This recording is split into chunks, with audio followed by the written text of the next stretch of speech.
Pagmulat pa lang ng mata ni Greg sa umaga ay agad na niyang inasikaso ang mga halamang gamot na pinapakulo niya. Ang mga halamang gamot na yon ay ibinebenta at inilalako niya sa kung sino-sino. Marami din naman bumibili nito dahil kilala na rin naman siyang albularyo. Sa murang edad niya, natutunan na niyang manggamot. Kaya naman ito na rin ang nagsilbi niyang hanap buhay. Pare, Oh, ano na naman kailangan mo? ito naman tinawag ka lang, may kailangan na kaagad. Malamang. Saka ka lang naman pumupunta rito kapag may gusto kang makuha eh. Na naman akong kailangan. Sabi ka naman, may gusto lang ako sabihin sa'yo. Yan ano bang sasabihin mo? Alam mo yung anak ni Aling Pinang? Oh, babae na naman. Ay nako, tigilan mo ako.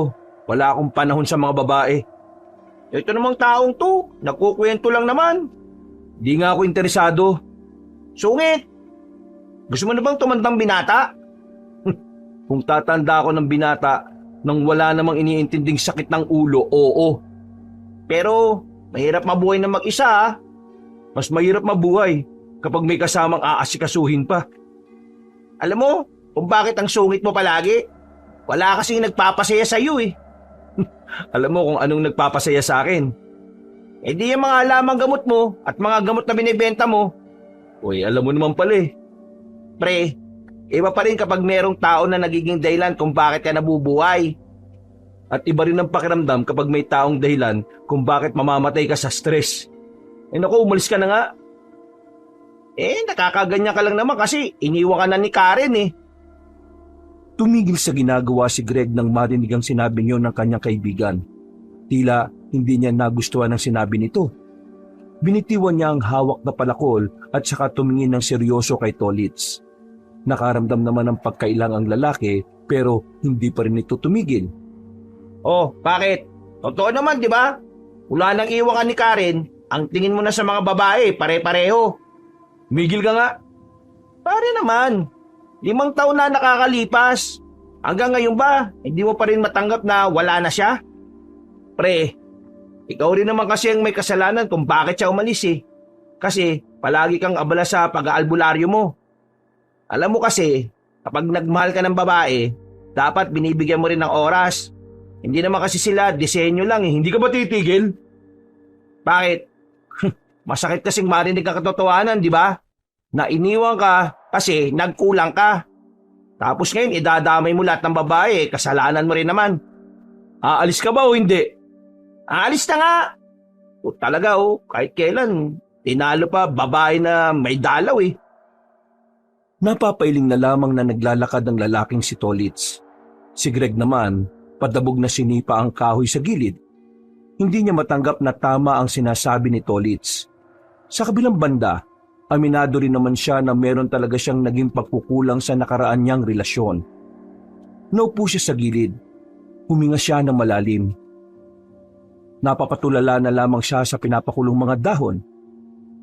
Ay nako, visit talaga tong Tolitz na to. Kaya aga-aga naninira ng umaga eh. Nang matapos na niya ang pinakukuluan niya, nagtungo na siya sa bahay ng kanilang kapitan. Ihahatid niya ang halamang gamot na kanyang nagawa. Nang nasa harapan na siya ng malaking bahay, agad niyang kinausap ang gwardya. Pinapasok lang siya nito nang malaman na siya ang albularyong inaasahan ng kapitan. Pagpasok niya sa loob, ay inabutan niya ang kapitan sa paborito nitong tambayan, sa bakuran kung saan naroon ang mga panabong nitong manok. Buti naman at nandito ka na. Makati na talaga lalamunan ko eh. Sakto dating mo. Naubos na kasi yung unang binili ko sa iyo. Ilang araw na akong walang inom na ganito kaya balik na naman ang plema. Mas mabisa na to ngayon. May hinalo kong halaman na bago. Sinubukan ko na yan, kaya alam kong epektibo yan. Paano mo naman nalaman na epektibo yan kung wala ka namang ubo? Ang totoo niyan, may ubo ko nung nakaraan pagkatapos kong magatid sa iyo ng gamot. Sinadya kong magpahawa sa iyo para masubukan ko itong bago kong ginawa. Haba, pambihira ka talagang tao ka. Hindi ka dapat nagpapahawa para lang subukan yung gamot na yan. Baka mamaya may malala pala akong sakit dinadamay ka pa. Kayo na ang bahala kung magkano ibibigay niyo sa akin, Kapitan. Basta ang mahalaga may gamot na kayo. Sandali lang. Bakit to? Alam mo na ba kung papaano gumawa ng gayuma? Pinag-aralan mo na ba? Kapitan, sinabi ko naman sa'yo, yung mga ganong gawain masama yun. Hindi ako gumagawa ng ganon. At kahit na kailan, hindi ko aaralin yun. Bakit ba gustong-gusto mo ng gayuma? Di ba nakwento ko naman sa'yo nung nakaraan na gusto ko magkabalikan kami ng asawa ko? Talagang ayaw na niya sa akin Kung nagkulang ka sa kanya noon, hindi yun mapupunan ng gayuma. Niloloko mo lang ang sarili mo, Kapitan. Kung sakaling gayumahin mo siya, walang pag-ibig na namamagitan sa inyo nun. Alam mo kung ano? Kapangyarihang itim. Basta, kapag may kakilala kang albularyo sabihan mo kaagad ako. Hindi kita sasabihan. Gagamitin ka lang ng kasamaan Magagalit lalo asawa mo kapag ganun ang ginawa mo. Eto naman, ninong mo naman ako Ninong kita, pero kapitan ka ng barangay. Hindi ganyan ang ugali ng kapitan, no? Dapat meron kang paninindigan at prinsipyo. Kung may kasalanan ka sa asawa mo, bumawi ka ng patas. Yan ang gusto ko sa iyo Meron kang dignidad sa lahat ng bagay. Kaya talaga, malaki ang tiwala ko sa iyo Alam mo, Greg, inaanak nga kita. Ewan ko sa iyo nung... Kalibutan na natin yung tungkol sa gayuma. Mamayang gabi, baka gusto mo lang na umextra. Kulang ang mga bata ko Roronda kami mamaya. Alam mo na, itong nakaraan may napapabalitang na hold up dito sa atin Yun yung susubukan naming pigilan gabi-gabi. Naku, ayoko nang umulit, Kapitan. Tama na yung isang beses lang. Ikaw ang bahala. Ako nagbibigay lang naman ako ng pagkakakitaan mo. Malakas pa naman ang kitaan dito sa pagiging albularyo ko at sa pagbebenta ng gamot. Huwag kayong mag-alala. Kapag meron ng nangisay sa mga binentahan ko, papasok ako bilang tanod nyo, Kapitan. Magsasalita pa sana ang Kapitan, pero agad na rin naglakad ng binata palabas ng bakuran. Napapakamot na lamang si Mang Roque. Habang naglalakad naman si Greg pabalik ng kanilang bahay, meron siyang nakasalubong na isang matandang babae. Hindi pa naman ito uugod-ugod, pero tila meron itong hinahanap. Lalagpasan na sana niya ito, pero bigla siya nitong kinausap. Iho, meron ka bang nakitang magandang babae rito sa barangay ninyo? Maputi siya, mahaba ang buhok. Basta, maladiwata ang mukha. Nagkakamali po yata kayo ng lugar na pinaghahanapan niyo sa kanya. Kahit po kasi kailan, hindi nagkaroon ng maganda dito sa barangay na to. Sinasabi ba bang puro pangit ang mga babaeng narito? Kayo po nagsabi niyan O sige po, lalakad na po ako. Sa sandaling yun, normal na matanda lamang ang tingin ni Greg sa matandang babae. Hindi niya masyadong pinansin. Kahit pa alam naman niya sa kanyang sarili na medyo walang modo ang pagkakasagot niya. Nang makauwi siya sa kanyang bahay, ay itinuon na lamang niya ang sarili sa kung ano-anong bagay. Kinabukasan, kakalabas pa lang niya sa kanyang bahay nang salubungin na naman siya ni Tolits. Agad na nagsalubong ang kilay niya dahil akala niya sisirain na naman ng kaibigan ng araw niya. Relax! Hindi naman ako nandito para magkwento ng tungkol sa mga babae. Nandito lang ako para ihatid sa iyo to. Pinabibigay ni Kapitan. Binigay ni Tolits ang daladalan nitong plastic. Paghawak ni Greg, naramdaman niyang mainit-init pa yon. Nagkaroon kasi ng salo-salo kanina alas 6. Kami mga tanod. Ayun, naisip ni Kapitan na padalang ka. Mainit-init pa yan Sinapaw ko sa bagong sinaing Ganun ba? Maraming salamat. Sakto, hindi pa ako nag-aalmusal. Pasensya na pala kahapon Alam ko, medyo pangit yung mga sinabi ko. Hindi ko na dapat sinabi yung mga yun Ayos lang. Totoo naman ang mga sinabi mo Mahirap talagang tanggapin kapag may basehan yung paratang. Baka naman sumama loob mo sa akin Hindi no. Bad trip lang ako sa'yo. Yung umaga naman kasi, nambubisit ka Pwede naman sa hapon. O sige, mamayang hapon bibisiting kita. Magtigil ka. Sasako kita Nagtawanan na lamang ang dalawa. Naging maganda ang umaga ni Greg nung oras na yon. Pagdating naman ng hapon, nagtungo siya sa likuran ng kanyang bahay kung saan tanaw na tanaw ang ilog. Ang bira talaga mga naliligo dito, pati brief iniiwan. Kinuha niya ang sanga sa gilid. Sinungkit niya ang brief at saka itinapon sa malayo. Magsasalok na sana siya ng tubig mula sa ilog nang bigla siyang makatinig ng boses ng babae na parang kinikiliti. Dahil sa kuryosidad, pinuntahan ni Greg ang mga naririnig niya. Pagsilip niya sa likuran ng bato, nakita niya ang kilalang matandang lalaki sa kanilang lugar. Si Mang Danilo. Kilala ito sa pagiging babaero at pagiging manyakis.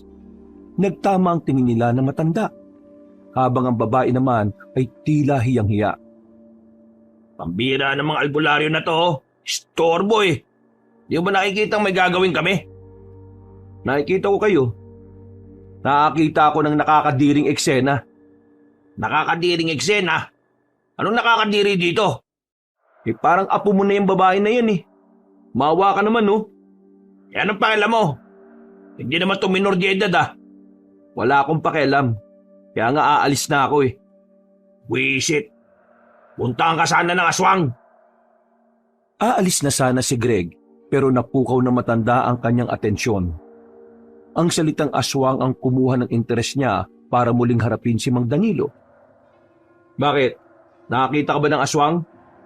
Hindi. Anong gagawin ko dun? Doon ka magtanong sa mga ngaso. Huwag sa akin. Storbo ka eh. Nakakita sila ng aswang? Doon ka nga magtanong sa kanila.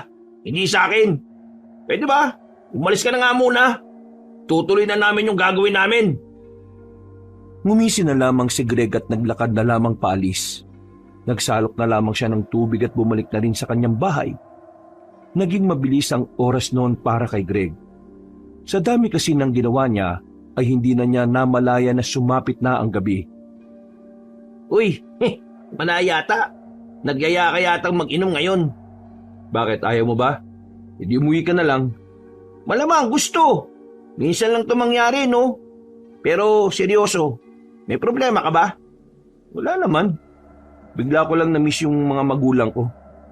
Naisip ko lang kasi, kung hindi siguro sila nagiwalay, masaya pa siguro kami ngayon. Nasaan na ba kasi sina tito at tita? Si tatay, stay in sa Maynila. Si nanay, huli kong balita, may kinakasama na raw. Naintindihan ko naman yung nararamdaman mo, pre. Ang mahalaga ngayon ayos ka naman. Nakakasurvive ka naman araw-araw.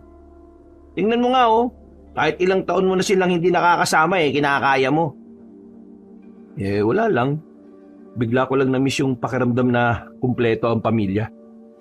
Alam mo, hindi naman sa minamalit ko yung sitwasyon mo, Pero kahit na ganyan yung nangyari sa pamilya mo, may nararamdaman akong inggit sa iyo Alam mo bakit? Kasi may tatay ka pa. May nanay ka pa. Pwede mo pa silang makita kapag ginusto mo. Ako, wala na talaga sila. Alam mo naman ang nangyari sa kanila, di ba? Kung hindi sana na-aksidente yung motor na sinasakyan nila, di sana buhay pa sila. Kung ayos lang, matanong lang kita. Ano yung una mong naisip nang mapagtanto mo na wala na yung mga magulang niyo? Siyempre, natakot ako. Dalawa lang kami magkapatid Tapos si ate pa, may sarili ng pamilya. Ako na lang mag-isa sa bahay. Halos pareho tayo ng buhay.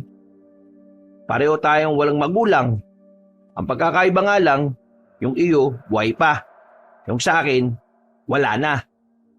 Ang una kong naisip ko na magiging mahirap para sa akin yung mga susunod na araw, linggo at mga taon. Pero inisip ko na lang din na baka parte lang din ito ng pagsubok sa buhay ko na kailangan kong lampasan. Kasi ganun naman, di ba? May mga pangyayari sa buhay natin na akala natin sinasadya ng Diyos. Pero kasama pala sa pagkakataon natin yon para mas lalo tayong tumibay. Alam mo, may natututunan na naman ako sa'yo. Matino ka naman palang kausap kapag seryosohan no? Kainis ka naman pare. Naiiyak na ako.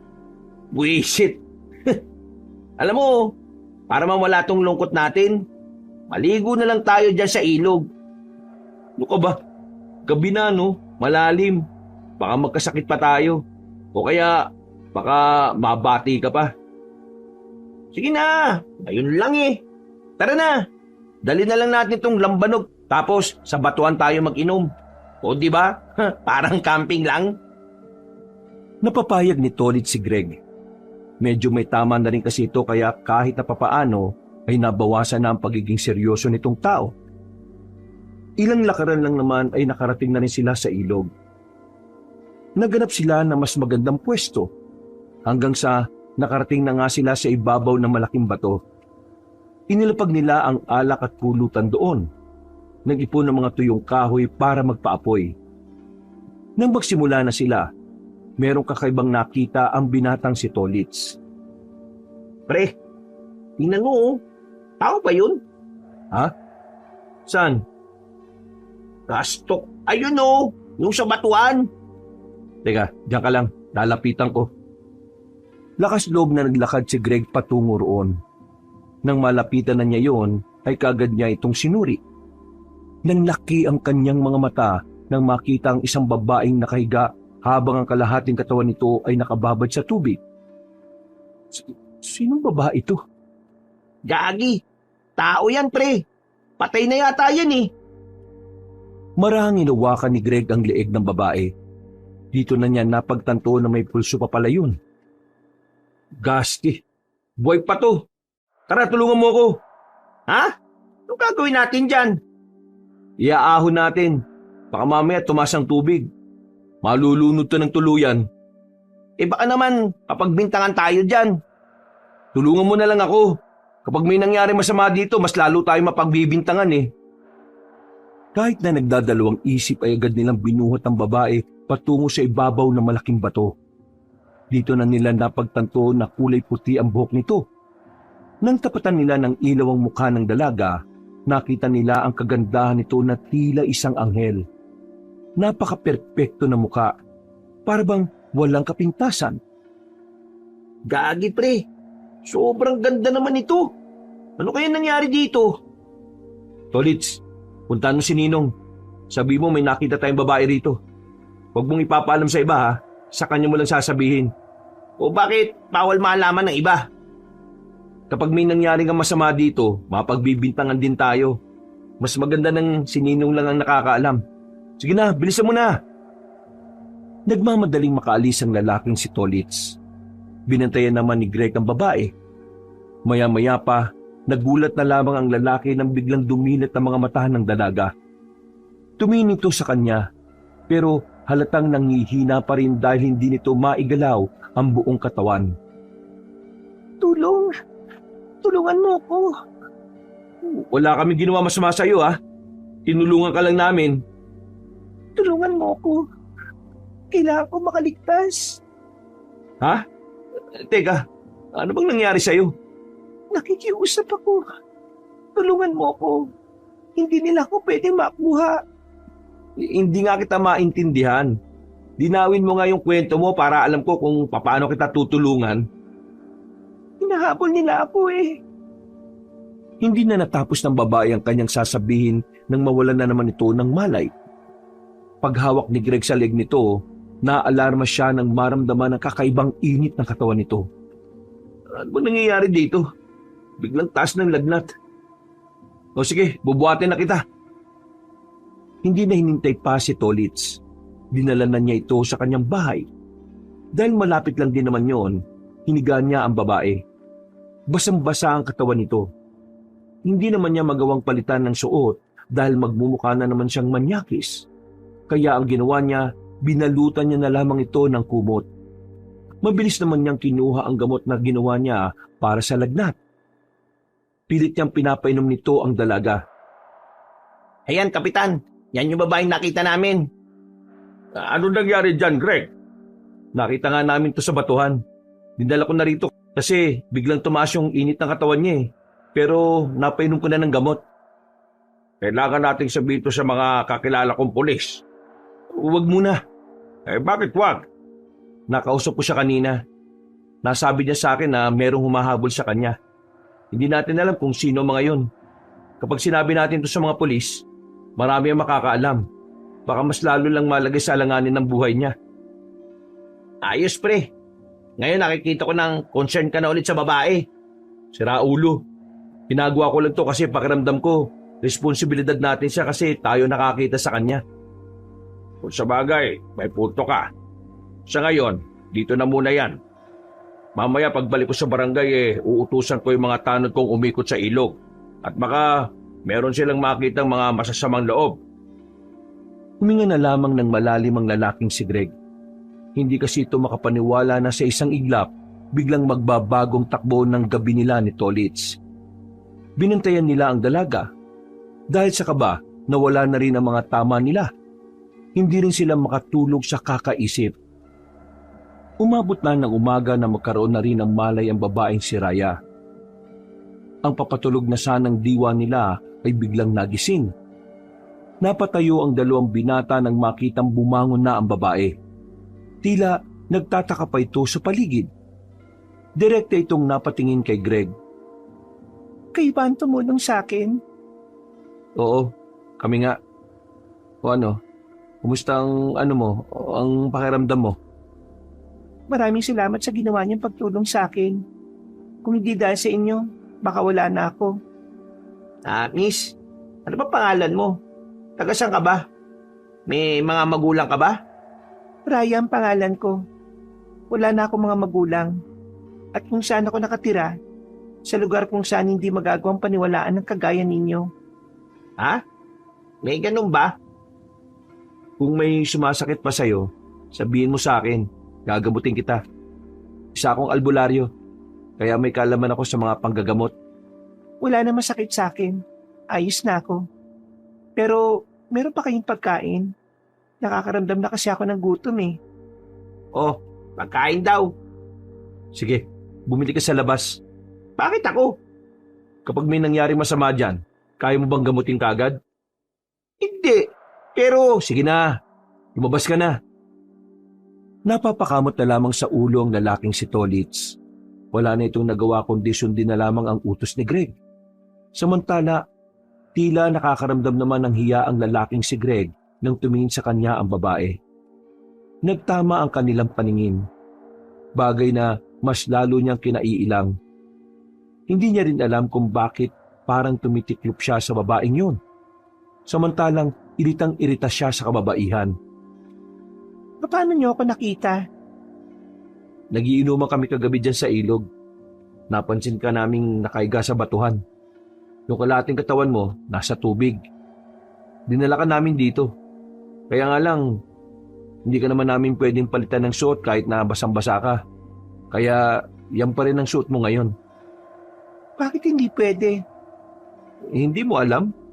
Hindi. Kasi papalitan mo lang naman ako ng suot eh. Bigla na lamang nag-init ang mukha ng lalaking si Greg. Tila nagkaroon siya ng hiya sa sinabi niyo ng babae. Pakiramdam niya ay hindi niya dapat yung narinig.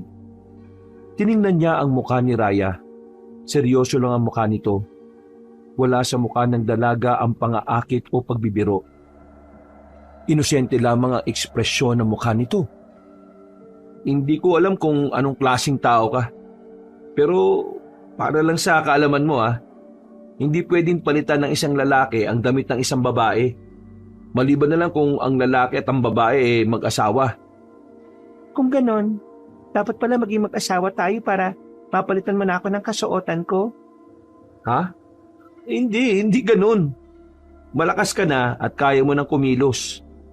Hahanapan kita ng bagong damit para malaban yung suot mo. Ganon. Sa ganung paraan ka makakapagpalit ng suot. Pero ang sabi mo, Wala ka ba talagang alam sa buhay? alam sa buhay. Wala. Ang sabi ko, manatili ka sa papag na yan. At pagbalik ni Tolits kakain ka na. Tolits? Yun ang pangalan ng kaibigan mo? Eh ikaw, ano naman ang pangalan mo? Greg, yun ang pangalan ko. Raya nga pala ulit ang pangalan ko. Ikinagagalak kitang makilala. Tumango na lamang ang lalaki. Iniwas na lamang niya ang kanyang tingin. Nung mga sandaling yun, hindi niya inakala na magiging parte ng buhay nila ang dalaga. Akala niya kasi pagtapos maging maayos ang pakiramdam ni Raya ay alis na ito. Pero sa halip na magpaalam, nanatili pa ito roon. Wala nang nagawa pa si Greg. Nagmamakaawa sa kanya ang babae. Wala na raw kasi itong mapupuntahan. Wala rin tong gaanong maalala. Kaya ang payo sa kanila ni Kapitan Roque, kupkupin nila hanggat hindi bumabalik ang alaala. Magiging delikado raw kasi ang buhay nito sa labas kung wala itong kasama. 2 linggo pa lang nandito yung babaeng yan. Tingnan mo, oh. Sanay na siya sa bahay mo. Mami ka nga sa akin. Di ba ayaw mo sa mga babae? Bakit mo tinanggap yan? Anong nagpabago sa isip mo, pre?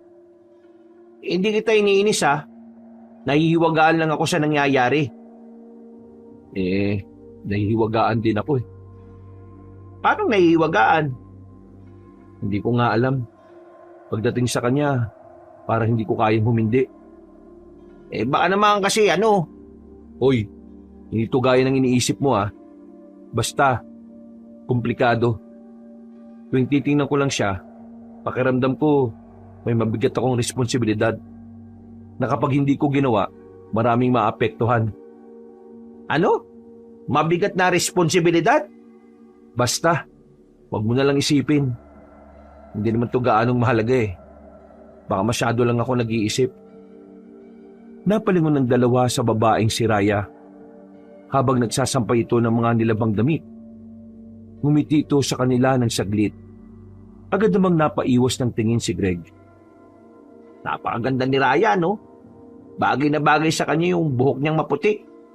Pero, hindi ka ba tinatablan? Kung pinagsasabi mo, ikaw namamanya ka na naman Hindi, hindi naman yun ang gusto kong sabihin. Ang ibig ko sabihin, sa loob ng 2 linggo, di ka man lang ba nagkaroon ng kahit na kaunting paghanga sa kanya? Sobrang ganda niya, pre, oh. Ang dami na nga nakakagusto niyan, eh. Pati si Mang Danilo, yung lintik na manyak na yun, tinatanong pa sa akin kung kaano-ano mo si Raya. Maganda si Raya. Walang kagaya ganda niya. Pero yung tingin ko sa kanya, wala pa sa iniisip mo. Basta, ayoko na lang munang isipin yan. Ang gusto ko lang isipin ngayon ay kung paano babalik yung alaala niya. Tumango na lamang si Tolitz. Sabay na lamang nilang nilagok ang kape. Makalipas ang ilang oras ay sumapit na rin ang kinagabihan. Tahimik na ang paligid. Makaharap si Greg at Raya sa iisang lamesa. Hindi nagsasalita ang lalaki, pero binasag ni Raya ang katahimikan. Greg, pwede ba akong lumabas ng mag-isa bukas ng umaga? Naku, hindi pwede. Delikado. Kailangan kasama mo ko. Kasi pagkasama kita, baka mahiya ka eh. Ha? Bakit naman ako mahihiya? Kasi may nagtanong sa akin kung makaano-ano tayo para hindi maging masama ang tingin nila sa'yo. Sinabi ko kasi na magkasintahan tayo. Hindi na napigilan ni Greg ang kanyang sarili. Naibugan niya ang inunguyang pagkain. Bumulwak ang kanin sa mukha ng dalaga. Pero sa halip na magalit, napangiti pa si Raya. Ganito ba ang bagong paraan ng paghilamos? Kanin na mula sa bibig ang ginagamit? Ang saya naman ito. Pasensya na Hindi ko sinasadya to. Pamunas. Punasan mo yung mukha mo. Maraming salamat. Pero hindi naman ako galit eh. Bakit mo sinabi na magkasintahan tayo? Kahit na hindi naman totoo. Nagsinungaling ka pa sa iba eh. Masama ba magsinungaling? Malamang. Anong klaseng tanong yan? Saan lupad ka ba galing at bakit parang ang dami mo namang yatang hindi alam? Ang tanda mo na no? Kung masama pa lang magsinungaling, dapat lang na totohanin na natin ito para ang kasinungalingan na sinasabi ko ay maging katotohanan. Ha? Sinasabi mo dyan? Maging magkasintahan na tayo. Malamang, hindi mo na naman alam yung sinasabi mo. Ang mabuti pa, kumain ka na lang dyan, no? Ngumiti si Raya. Iwas na iwas naman ding tumingin ng lalaki. Hindi niya kayang tingnan si Raya ng malapitan habang nakangiti ito. Matapos ang kanilang hapunan, inasikaso na lamang ni Greg ang mga gamot na inilaga niya. Isa-isa niya yung inilagay sa bote. Naalala na naman niya ang sinabi ni Raya sa kanya. Hindi niya maiwasang hindi mapangiti. Pero agad din naman niyang binawi ang ngiti niya. Para sa kanya, hindi tama na humanga siya sa babaeng kagaya ni Raya. Nawala man lang pagkakakinanlan na maayos at mas lalong hindi tamang umibig siya rito. Kinaumagahan, Greg! Greg! Gising! Gising na! "Ha? Ano ba yun? Bumalik ka nga sa kwarto mo. Natutulog pa ako eh." Gising na! Bago na dali! "Ano ba kasi yun?" Pahinging pera. "Ha? Anong gagawin mo sa pera?" "Yan kaagad eh. Natuto ko na rin humingi ng pera ah." Bilisan mo! Papalayo na yung nagtitinda ng tabo. Agad na dumukot si Greg ng pera at ibinigay sa babae. Mabilis namang tumakbo si Raya papunta sa labas. Napapakamot na lamang din si Greg sa ulo dahil para siyang may kasamang bata sa bahay niya. Nagtitinda ng tabo ang potek. Baka taho. Dahil gising na rin naman ang kanyang diwa, bumangon na lang din siya at lumabas. Lalabas na sana siya ng kanilang bakuran para sundan si Raya. Pero nakita niya ang mga tanod ni Mang Roque na tila nagmamadali. Kasama nga sa mga tanod si Tolits kaya hinila niya yon nang makita niya roon. "Anong nangyayari? Kaaga-aga." May nakapagsumbong sa amin. May nakitang aswang sa gubat ngayon lang. "Ha? Aswang? Seryoso ba?"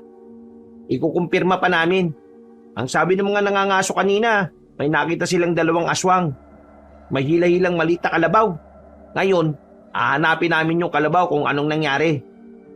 Pag yung kalabaw patay na, alam na, may aswang dito sa atin. Pero nakakapagtaka, paano magkakaroon ng aswang dito? Wala naman yan dito sa atin noon. Hindi kaya meron silang matinding pakay dito sa lugar natin? Walang salitang lumabas mula kay Greg. Aminadong kabado rin siya sa mga narinig. Dahil kasi albularyo siya, batid niyang ang mga kagaya niya ay mainit sa mata ng mga nilalang na kagaya ng aswang. Hindi rin naman kasi lingid sa kanyang kaalaman na mga aswang ay nananatili pa rin sa mga kagubatan kahit sa kasalukuyang panahon. Wala ka man lang bang sasabihin? Kung wala, aalis na ako. May gagawin pa kami sa barangay. O sige. Nagmamadaling maglakad ang lalaking si Tolits habang siya ay nananatili pa rin nakatayo sa harapan ng kanilang bahay. Maya-maya pa, dumating na rin si Raya. Dala-dala na nito ang 2 piraso ng bagong plastik na may taho. Masayang ibinigay ng dalaga ang isa sa kanya. Dahil dito, nakaramdam na naman siya ng kakaibang saya. Saya na ayaw niyang ipahalata. Masarap yan, di ba? Masarap ang tabo. Taho ang tawag dyan, hindi tabo.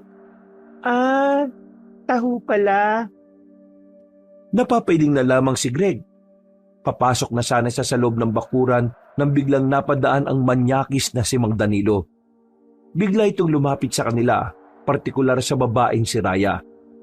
Tiningnan na matandang lalaki mula ulo hanggang paa ang dalaga. Bagay na ikinagalit naman ni Greg. "Hoy, ginagawa mo?" Ginagawa ko? Wala.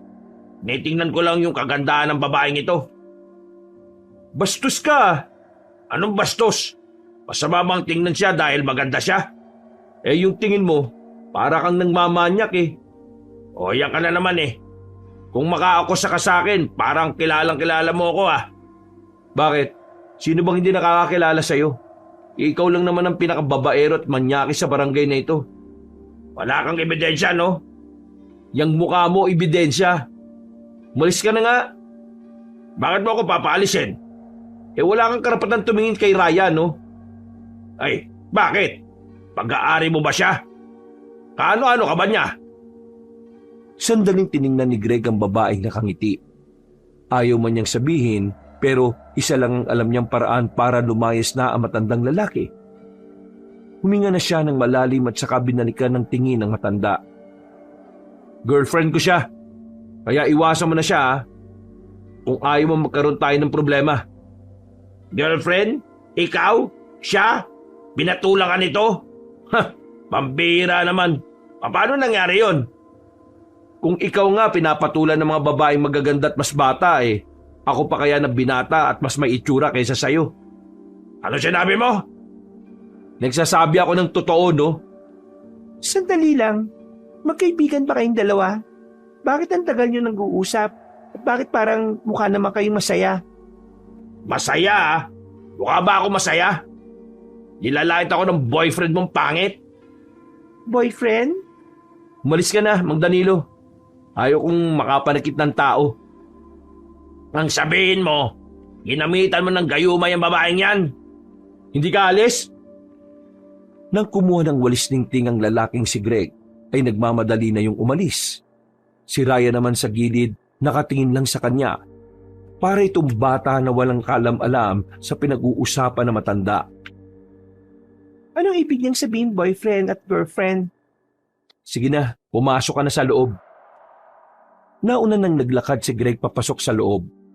Mga bandang tanghali, isinama na lamang niya si Raya sa pag-alis dahil hindi maaaring maiwan ito ng mag-isa sa bahay. Habang naglalakad, nakatingin sa kanila ang mga kalalakihan na nadadaanan nila. Iritang-irita na siya sa mga nakatingin, pero wala siyang magagawa. Literal na diwata naman kasi talaga ang itsura ng babae. Saan tayo pupunta? Akala ko ba bawal ako lumabas? Walang magbabantay sa'yo, kaya isasama na lang kita. Sabi mo matanda na ako. Kaya bakit kailangan mo pa akong bantayan? Para kang bata Ang dami mong hindi alam. Kaya hindi ako kampante na iwang ka. Uy, pre, saan ang punta mo? Magde-date kayo? Baliw. Pinagsasabi mo.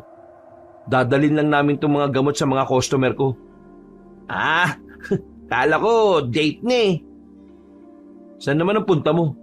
Huwag mong sabihing sasama ka sa amin. Hindi ah.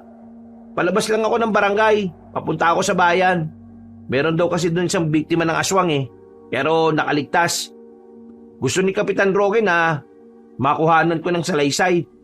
Tingnan kung tutugma yung sinasabi niya sa sinasabi ng mga mangangaso. Teka. Bakit ang tahimik yata ni Raya? Uy Raya, inaaway ka ba nito? Ha? Hindi no. Bakit ka tahimik? Takot ka ba sa aswang? Huwag mo siyang tinatanong ng ganyan. Alam mo naman kung gaano ka-inosente ang babaeng yan Tolits, anong ibig sabihin ng girlfriend at boyfriend? Nang marinig ni Greg ang sinabing yon ng dalaga, ay biglang lumakas ang tibok ng kanyang puso. Namawis din ang kanyang palad dahil sa kaba. Nagiinit ang mukha niya sa kahihiyan. Raya, di ba sabi ko? Ang girlfriend ay yung babaeng kasintahan.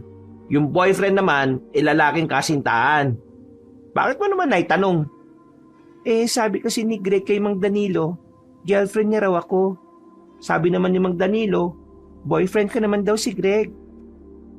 Biglang siniko ni Tolit si Greg.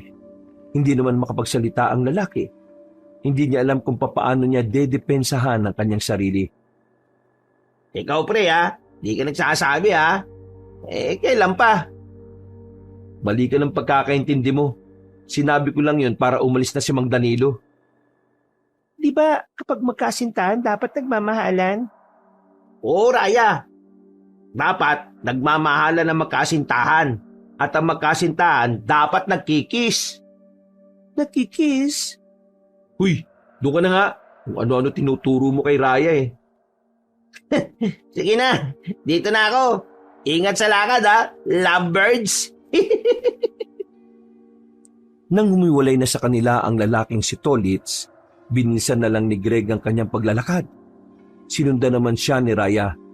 Pero bago sila lumiko sa kanto, nakaramdam na lamang si Greg na wala na sa kanyang likuran ng babae. Sa kamalas-malasan pa, meron pa siyang nakabanggaan na lalaki. Hoy, bulag ka ba? Pasensya na. May tinitingnan kasi ako Huwag kang maglakad kung di mo kayang gamitin ng maayos yung mga mata mo, ha? Ha? Mata ba pinanglalakad? Uy, ano? Nako, wala akong panahon makipagsagutan sa'yo ngayon. Nawawala kasama ko. Diyan ka na. Hindi na niya hinarap pa ang lalaking yon.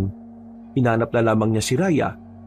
Natagpuan niya ang dalaga na nagtatago sa likuran ng kulungan ng mga manok. Nanginginig pa ito. Takot na takot. Parang maiiyak na. O Raya, ako to si Greg. Bakit? Anong problema? Uy, ako to. Huwag ka matakot. Greg? Oo, ako nga to. Bakit ba? Anong nangyayari sa'yo? Bigla ka na lang nawala tapos bigla ka na lang nagkakaganyan. Natakot ako sa kanya. Sino? Sabihin mo sino? Yung lalaki. Natatakot ako sa kanya. Sino bang lalaki? Yung lalaking humahabol sa akin. Naalala ko na siya. Teka, bumalik na ba yung alaala mo? Hindi ko pa maalala lahat. Ngunit naalala ko yung mukha niya. Ang pakiramdam ng takot ay damang-dama ko pa rin. Siya ang nilalang na yun. Tama, siya ang aswang na pilit akong kinukuha. Aswang ang lalaking sinasabi mo? Teka, bakit ka naman gustong kunin ng aswang? Hindi ko alam kung bakit niya ako gustong kunin. Wala akong maalala eh.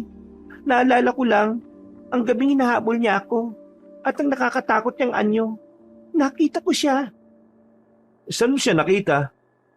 Ngayon ba yung sinasabi mo? Ang lalaki na kasalubong mo. Siya yun. Sa hindi maipaliwanag na dahilan, nakaramdam na lamang ng kilabot ang lalaking si Greg. Sa kanya lang napagtanto na kaya pala kakaiba rin ang pakiramdam niya sa kausap niya. Meron pala itong itinatagong maitim na lihim. Nakausap ko siya kanina eh.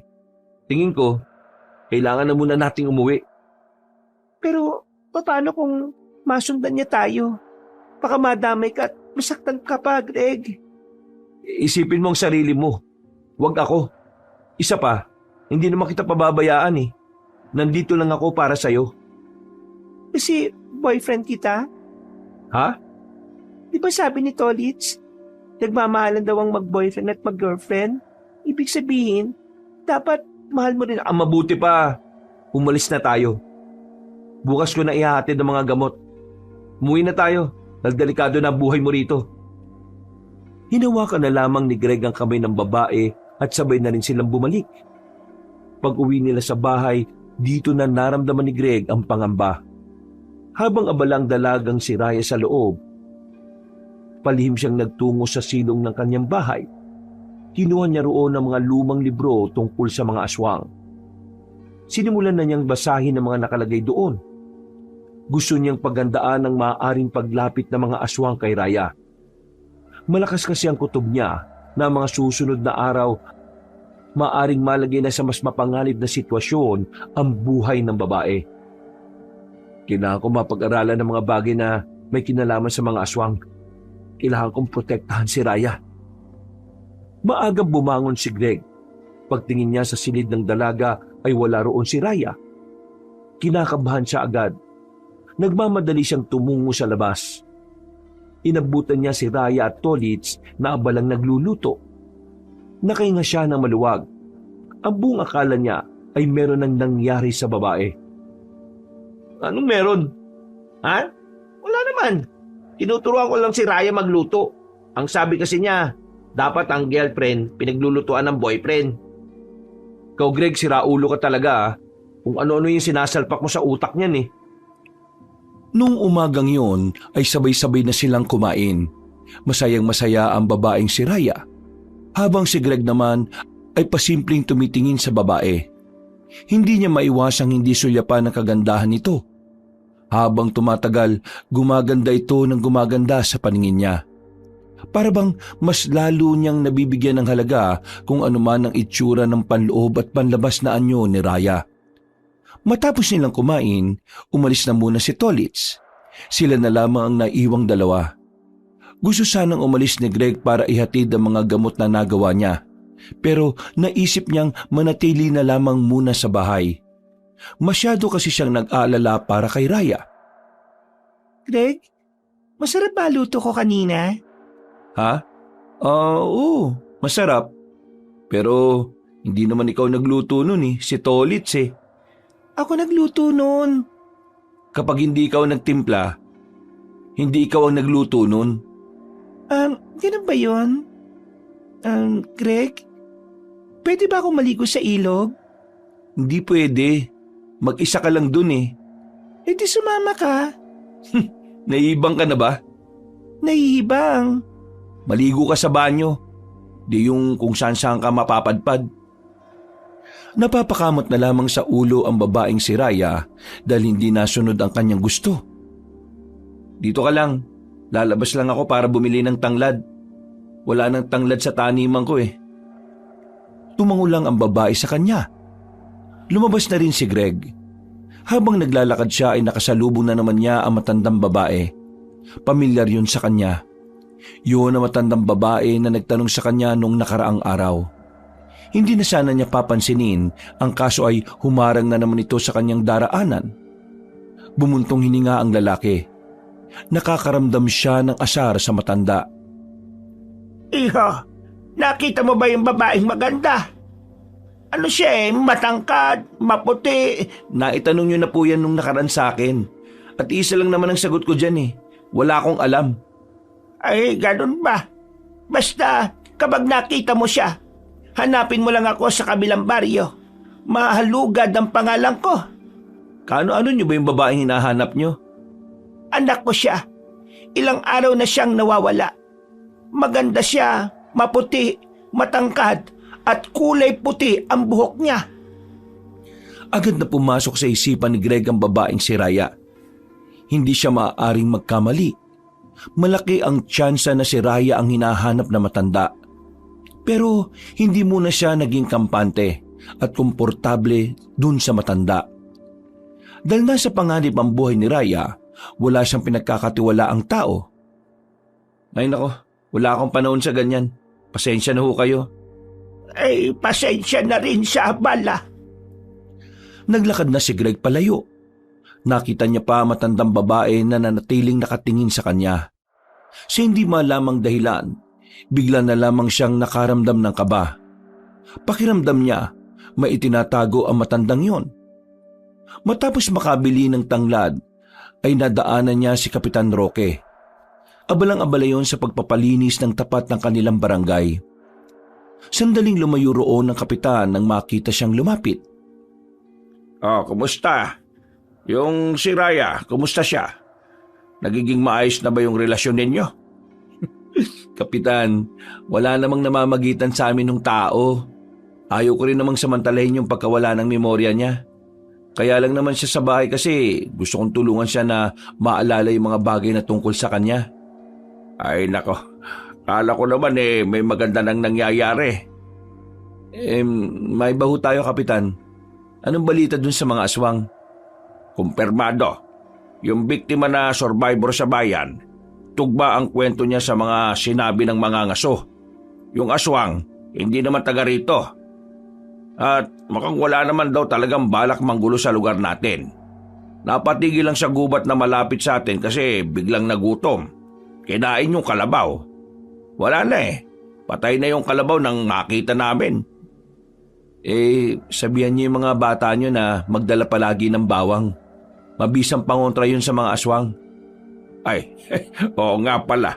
Albularyo ka nga pala. Marami kang alam sa mga ganito. Ano pang alam mo na pwedeng gamitin sa mga salot na yon? Hindi porke albularyo ko marami na akong alam. Basta, umiwas na lang kayo. Greg, mag-iingat kayo palagi ha. Habang tumatagal nagiging seryoso na ang sitwasyon. Kayo rin ho, mag-iingat kayo palagi. Ngumiti na lamang sa kanya si Mang Roque. Bumalik na lang din siya sa kanilang bahay. Pagdating niya, bagong ligo na ang babaeng si Raya. Nakasuot naman ito ng manipis na damit. Hindi siya makatingin ng maayos dahil wala na naman yung bra. Yung binili niyang bra para dito ay nasa labahan na ng halos 5 araw. Mabilis na lumipas ang mga oras. Dumating na rin ang kinagabihan. Nakahiga na si Greg. Sa sala siya natutulog habang si Raya naman ay sa mismong kwarto niya. Bandang alauna na noon nang dalawin na siya ng antok. Natutulog na sana siya nang bigla siyang makarinig ng kalabog na nanggagaling sa kinaroroonan ng babae. Nataranta siya sa ideyang baka merong aswang na nakalapit kay Raya. Kaya naman wala na siyang sinayang pa na sandali. Mabilis siyang tumungo roon. Pero pagbukas niya ng pinto, liwanag ang tumambad sa kanya. Nasilaw siya kung kaya't hindi niya napansin kung ano ang naroon. Pero makalipas lang ang ilang segundo, nakita niyang lumabas ang liwanag sa bintana. Sinundan niya yon dahil nakita niyang patungo yun sa ilog. Ilang sandali pa, unti-unting nawala ang liwanag. Nakita niya na lamang si Raya na nakatayo na sa ibabaw ng malaking bato. Sa mismong bato kung saan sila nag-inom ni Tolits. Raya? Ako nga, Greg. Paano nagkaganyan ka? Teka, sabihin mo nga sa akin, sino ka ba talaga? Bumalik na ba ang mga alaala mo? Tama. Nagbalik na lahat ng alaala ko. At alam ko na kung sino ako. At alam ko na rin kung bakit ako tumakas nung gabing yon. Sabihin mo nga sa akin kung anong eksaktong ikaw. Ang dami pang sinasabi. Greg, isa akong diwata. Diwata? Paano ka naging diwata? Mula ko sa angka ng mga diwata na may kakayahang mag-anyong tao para tumulong sa sangkatauhan. Dahil sa misyon na ibinigay sa akin, natuklasan ng mga aswang na ang mga diwata ay may taglay na kakaibang dugo. Ang dugo na kung iinumin nila, magkakaroon na rin sila ng kakaibang lakas. Mas lalo silang magiging mabangis. Kaya naman, kinailangan ko silang takasan. Yung lalaking yon, ang lalaking aswang na humahabol sa akin. Siya si Jose. Isa ka palang diwata? Tapos ano? Hinahabol ka ng mga aswang? Teka, nakakawindang naman itong mga nangyayari. Masaya ako dahil ang mga nag-alaga sa akin ay mga tamang tao, Greg. Ikaw ang kailangan ko para makabalik ako sa amin. Ha? Pinagsasabi mo? Ang medalyon na dala-dala ko, nakuha nila yon sa akin. Ako lang ang makakagamit nun. Yun kasi ang ginagamit para buksan ang lagusan papunta sa aming mundo. Kailangan ko mabawi yun sa kanila. At ano naman ang magagawa ko dyan, Raya? Kita mo naman na isang pangkaraniwang albularyo lang naman ako. Nagtitinda lang ako ng mga gamot at paminsan-minsan naman naghihilot rin. Ako ang bahala sa iyo, Greg. May kakayahan ako makapagbigay ng munting kapangyarihan na maaari mong magamit laban sa kasamaan. Hindi. Ayoko. Ilalagay ko lang ang sarili ko sa alanganin. At saka, tama na yung abala na ginawa mo sa akin. Tinulungan na kita makaalala. Ngayon, nakakaalala ka na. Huwag mo na akong guluhin. Pakiusap lang. Pinapaalis mo na ba ako? Parang ganun na nga. Di ba, ganun naman ang usapan nating dalawa. Sa oras na magbalik na ang alaala mo, aalis ka na rito at babalik ka na sa inyo.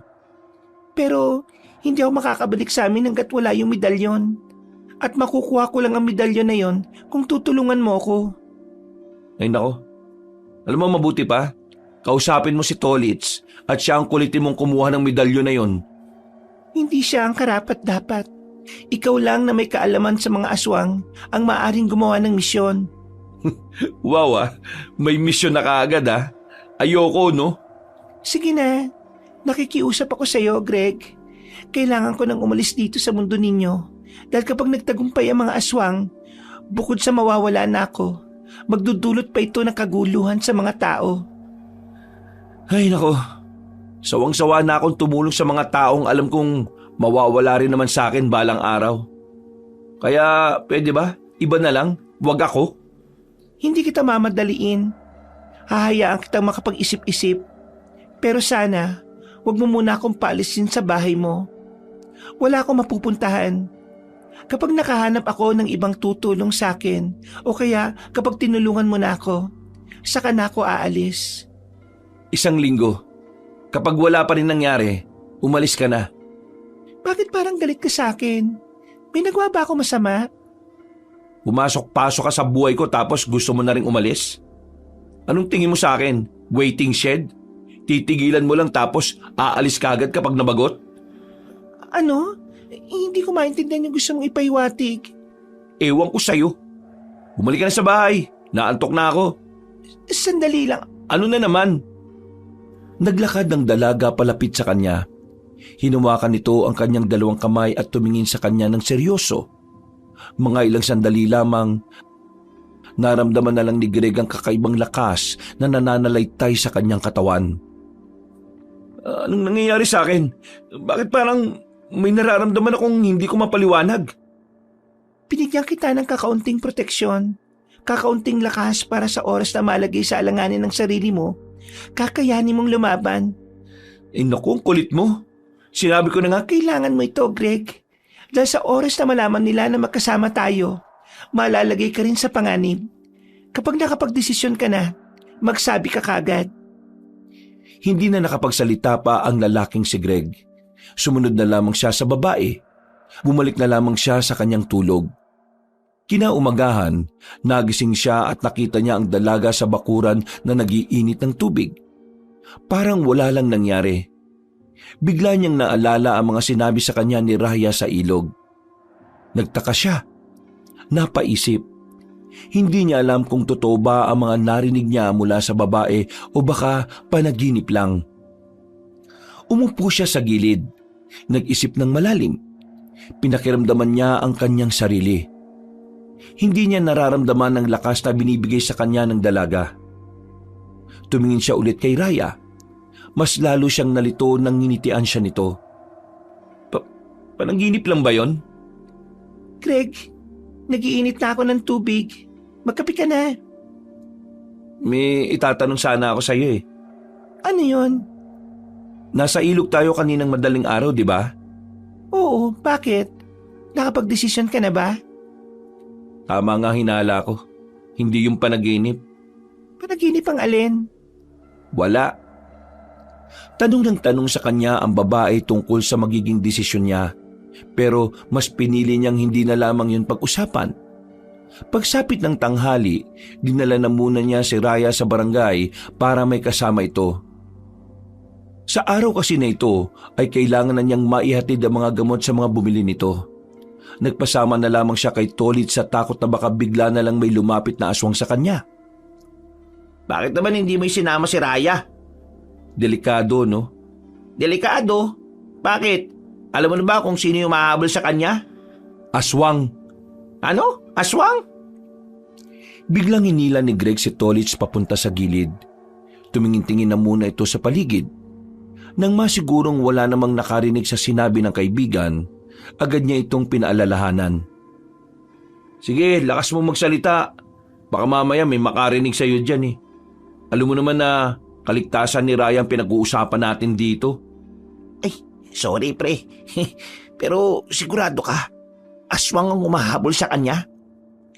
Mahabang kwento to. Sa bahay ko na lang ipapaliwanag. Pero oo, aswang yung mahabol sa kanya. Kaya hindi ko siya pwedeng ilabas ng ilabas. Kasi hindi ko naman agad malalaman kung aswang ba yung nasa paligid o hindi. Kung aswang nga yung kailangan niyang iwasan, mukhang mahihirapan siya pre. Ang huling balita ko sa mga kasama namin kalat na kalat yung aswang sa ibang baryo. Pero wala silang sinasaktan na tao. Wala silang sinasaktan na tao dahil si Raya ang hanap nila. Mananakit sila ng tao kapag nakuha na nila si Raya. Ano ba namang kasing meron kay Raya? Mamaya na nga natin pag-usapan. Samahan mo muna akong dalhin to sa mga customer ko. Kamot ulo na lamang si Tolits. Ipinagpatuloy na lamang nila ang kanilang paglalakad. Maya-maya lang din ay naipamahagi na rin nila ang mga gamot. Inabot sila ng 3:00 ng hapon. Makulimlim ang panahon. Parang nagbabadya ang ulan. Malakas-lakas din ang hangin. Nagmamadaling makarating ng barangay si Greg, pero pagdating niya roon, wala na ang dalaga. Nasaan si Raya? Nagsabi niya kanina, itatapon niya lang yung mga balat ng saging Akala ko umuwi na sa inyo. Kararating ko lang din kasi. Tingnan mo na lang sa inyo pre, baka nandoon. Tumango si Greg. Umuwi siya kagad sa kanilang bahay, Pero pagdating niya roon ay wala naman siyang inabutan. Kinabahan na siya. Iba ang pakiramdam niya ng mga sandaling yon. Wisit naman talagang buhay to. Kararating ko lang eh. Hindi mapakali si Greg, kaya hinanap niya ng hinanap ang dalaga sa kanilang barangay. Nagtanong-tanong na rin siya sa mga minsang nakausap ng dalaga, pero ni isa sa mga yon ay wala silang kaalam-alam. Hiningi na nga rin ni Greg ang tulong ng kapitan, pero inabutan na lang sila ng malakas na ulan ay wala pa rin silang nahahanap na babae. Pre, kanina pa tayo naghahanap pero wala pa rin ah. Hindi ako pwedeng sumuko sa paghahanap sa kanya. Kapag aswang ang nakakuha sa kanya, mas malaking gulo ang mangyayari. Eh bakit ba kasi ayaw mo pang sabihin sa akin para maintindihan ko? Pre, diwata si Raya. Napatamimi sa toilet sandali habang nakasilong sila sa gilid. Hindi ito makapaniwala nung una at inakala nitong nagbibiro lamang si Greg. Pero nanatiling seryoso ang binata. Isang diwata si Raya. Etong nakarang gabi, nagbalik na yung alaala niya. Kilala na rin niya kung sino yung aswang na humahabol sa kanya. Gagawin siyang kasangkapan ng mga aswang para maging immortal at malalakas sila. Nako, komplikado naman pala yung sitwasyon na to. Saan ba galing niya si Raya? Eh kung diwata siya, edi bumalik na lang siya sa kanila para ligtas siya.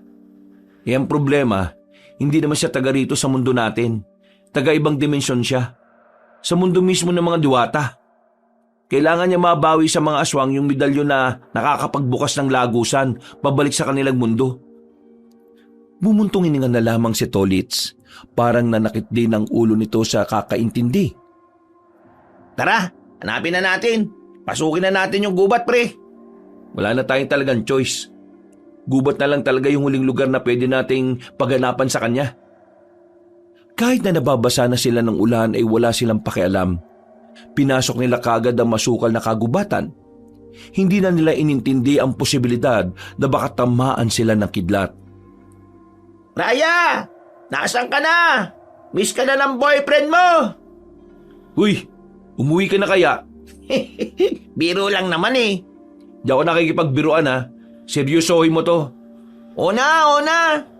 Sige na, dun sa bandang yun. Tingnan natin yung daan dun. Magdaan-daan ka lang sa paglalakad. Madilim at madulas. Nang kalahating oras na nilang hinahanap ang babaeng si Raya, nakakita na sila ng mga bakas. Nakita nila ang tsinelas na ginamit ni Raya. Naiwan ng kabilang pares. Dahil dito, mas lalong kinabahan na ang lalaking si Greg. Pero hindi ito nawala ng pag-asa. Kahit na alam niyang delikado at wala naman siyang karanasan sa pakikipaglaban sa mga aswang, nilakasan na lamang niya ang kanyang loob. Halos wala na silang makita sa kagubatan ng mga sandaling yon. Malakas ang ulan at malakas rin ang hangin. Kaya naman minabuti na lamang muna nilang gumilid. Nagtago sila sa malaking puno ng akasya. Ginaw na ginawang dalawa. Pero mas nang ibabaw para sa kanila ang kagustuhang mahanap ang babae. Nang humina na ng bahagya ang ulan, sinubukan na rin nilang ipagpatuloy ang kanilang paglalakad. Hanggang sa natanaw na nga nilang isang kuweba na may liwanag sa loob. Dito na naghinala ang dalawa. Pakiramdam nila naroon ang babae. Kaya naman dali-dali na silang tumungo roon. Inihanda na rin nila ang dalang itak. Papasukin natin. Umanda ka. Mahigpit ang hawak ni Greg sa itak. Pagpasok nila sa loob, tila hindi na nila naramdaman ang lamig. Kumakabog na kasi ang kanilang dibdib. Maliwanag sa kuweba. Kada pader kasi ay may nakadikit na sulo. Halatang halata na merong naninirahan doon. Maya-maya pa, may narinig na rin silang boses ng babae. Umuungol. Tila ba gustong-gusto nito ang nangyayari. Nagtataka sila kaya binilisan nila ang paglalakad. Hanggang may marating na rin silang tila isang silid na walang pinto. May ilaw sa loob kaya agad silang lumapit doon.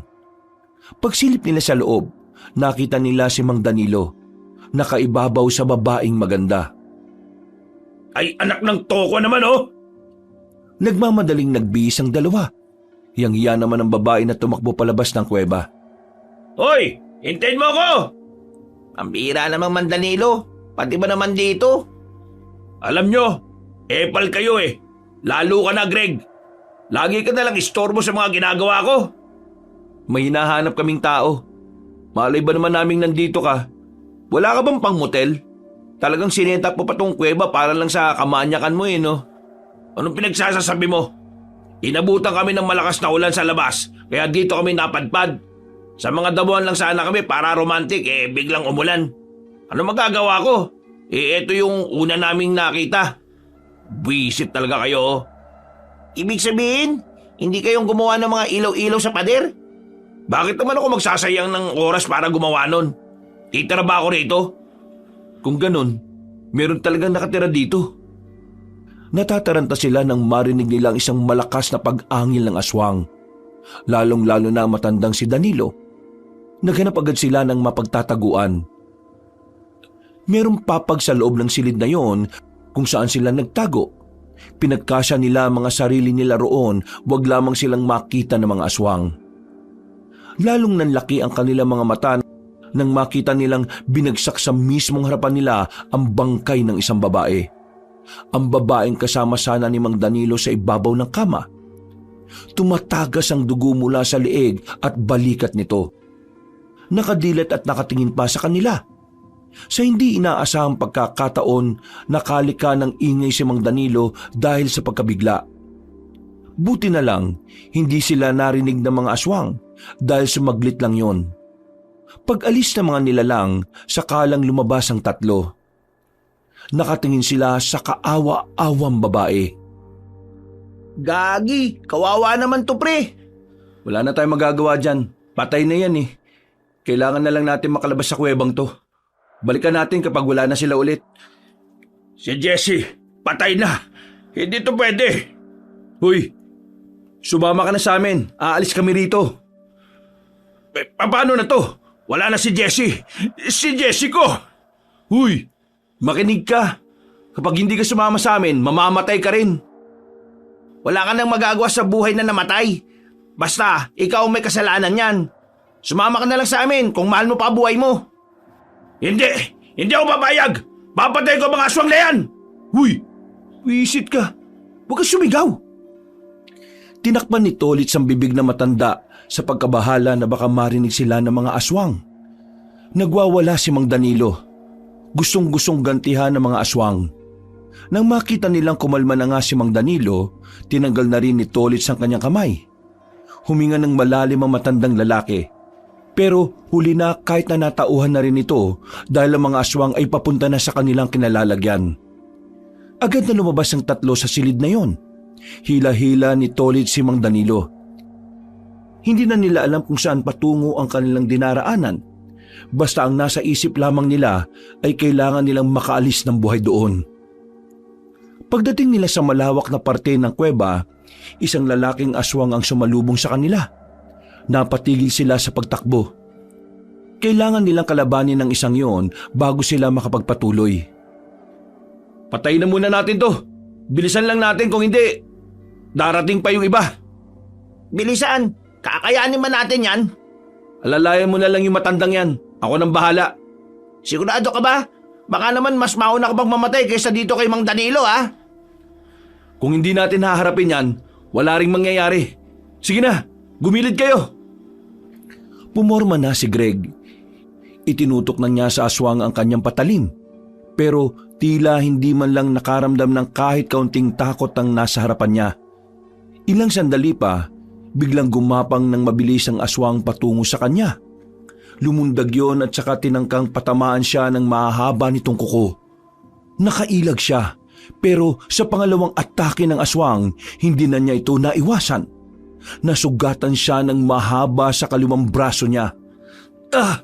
Wisit na aswang to ah! Muling umatake ang nilalang. Sa puntong ito, alam na ni Greg na mahihirapan na siyang ilagan yon. Nagdasal na lang siya na sana biglang magkaroon ng himala. Pagkalmot sa kanya ng aswang, nagulat siya dahil nagawa niya itong ilagan. Tila nagkaroon din ng sariling utak ang kanyang kamay. Bigla na lamang din niyang tinaga ang aswang. Tinamaan naman yon sa bandang liig, dahilan para mapatigil niya ito sa pag-atake. Maya-maya pa, tinaga niya ulit yon. At sa pagkakataong ito, bumagsak na ang aswang. Nangisay-ngisay pa yon bago tuluyang nalagutan ng hininga. Pre, ikaw ba yan? Paano mo nagawa yun? Bakit sobrang bilis mo? Hindi gawain ng tao yun ah. Siguro, aswang ka rin ano?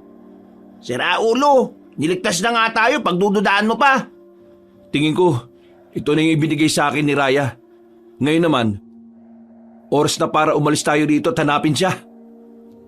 Nang marinig na nilang paparating na ang iba pang mga aswang, hindi na sila nagsayang pa ng oras. Nagmamadali na silang tumakbo. Sinundan lang nila ang daan kahit na hindi nila alam kung saan sila dadalhin ng kuwebang yon. Habang tumatagal, padilim na ng padilim ang dinaraanan nila. Bagay na mas lalong nakadagdag ng kanilang kaba. Tama pa ba itong dinaraanan natin? Ang dilim na eh. Sumunod ka na lang. Salamat ka pa at isinama ka namin sa pagtakas eh. Reklamo ka pa ng reklamo. Mga ilang sandali lang ay natanaw na rin nila ang isang liwanag. Binilisan nila ang kanilang paglalakad sa pag-asang yun na ang lagusan palabas. Pero nang marating na nila yon, isang kamalasan pala ang nag-aabang sa kanila. Tumago sila sa gilid ng lumang kalsada. Nasa unang tingin pa lang, mukhang hindi na yon dinaraanan ng kahit na sino. Pero sa tapat, nakita nila ang isang sasakyan.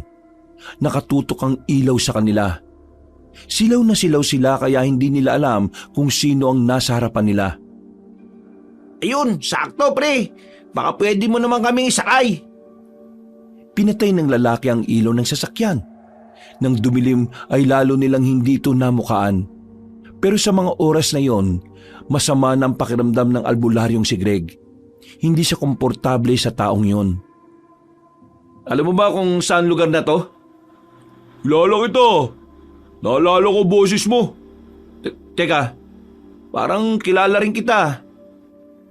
Agad na dumaloy ang kaba sa kalooban ni Greg nang maalala niya ang lalaking nakabanggaan niya. Ang lalaking tinutukoy ni Raya. Sa pagkakaalala niya, Jose ang pangalan nito. Kilala kita. Ikaw. Ikaw nga. Hindi ko alam kung anong ginagawa mo rito. Pero tingin ko, may hinahanap ka sa loob ng kuwebang yan oh. Alam kong alam mo na kung ano yon. Ngayon ko lang nalaman na ikaw pala nagtagot nag-alaga sa kanya. Amoy na amoy ko yung amoy niya sa pagkatao mo eh. Teka, sandali lang. Close ba kayong dalawa? Magkukwentuhan pa ba tayo rito? Naiya pa kayo eh no? Dapat nagdala kayo ng alak at nagsimula na tayong mag-inuman. Kasi wala naman sa peligro buhay natin eh ano. Sa katunayan, safe na safe tayo rito eh. Kaya dapat lang na magtagal tayo rito. Hiyang-hiya naman ako sa inyo, no? Mang Danilo, manahimik ka na. Wala ka namang ambag eh. Nasaan si Raya? Bigyan mo ako ng magandang dahilan kung bakit kailangan ko sabihin sa'yo. Naiintindihan ko na. Ito pala eh, love triangle. Kung hindi mo siya ibibigay, mapipilitan akong paslangin ka. At ano magagawa ng isang mababang uring albularyo na kagaya mo? Ang taas yata ng tingin mo sa sarili mo dahil aswang ka. Mga nakakalimutan mo, nilikha ang tao na mas mataas sa lahat. Di mo ako masisindak sa mga ganyang galawan. Kung gusto mo makuha si Raya, patayin mo muna ako. Tolits, gumilid muna kayong dalawa. Inihanda na ni Greg ang kanyang sarili. Agad namang umatake sa kanya ang lalaking si Jose.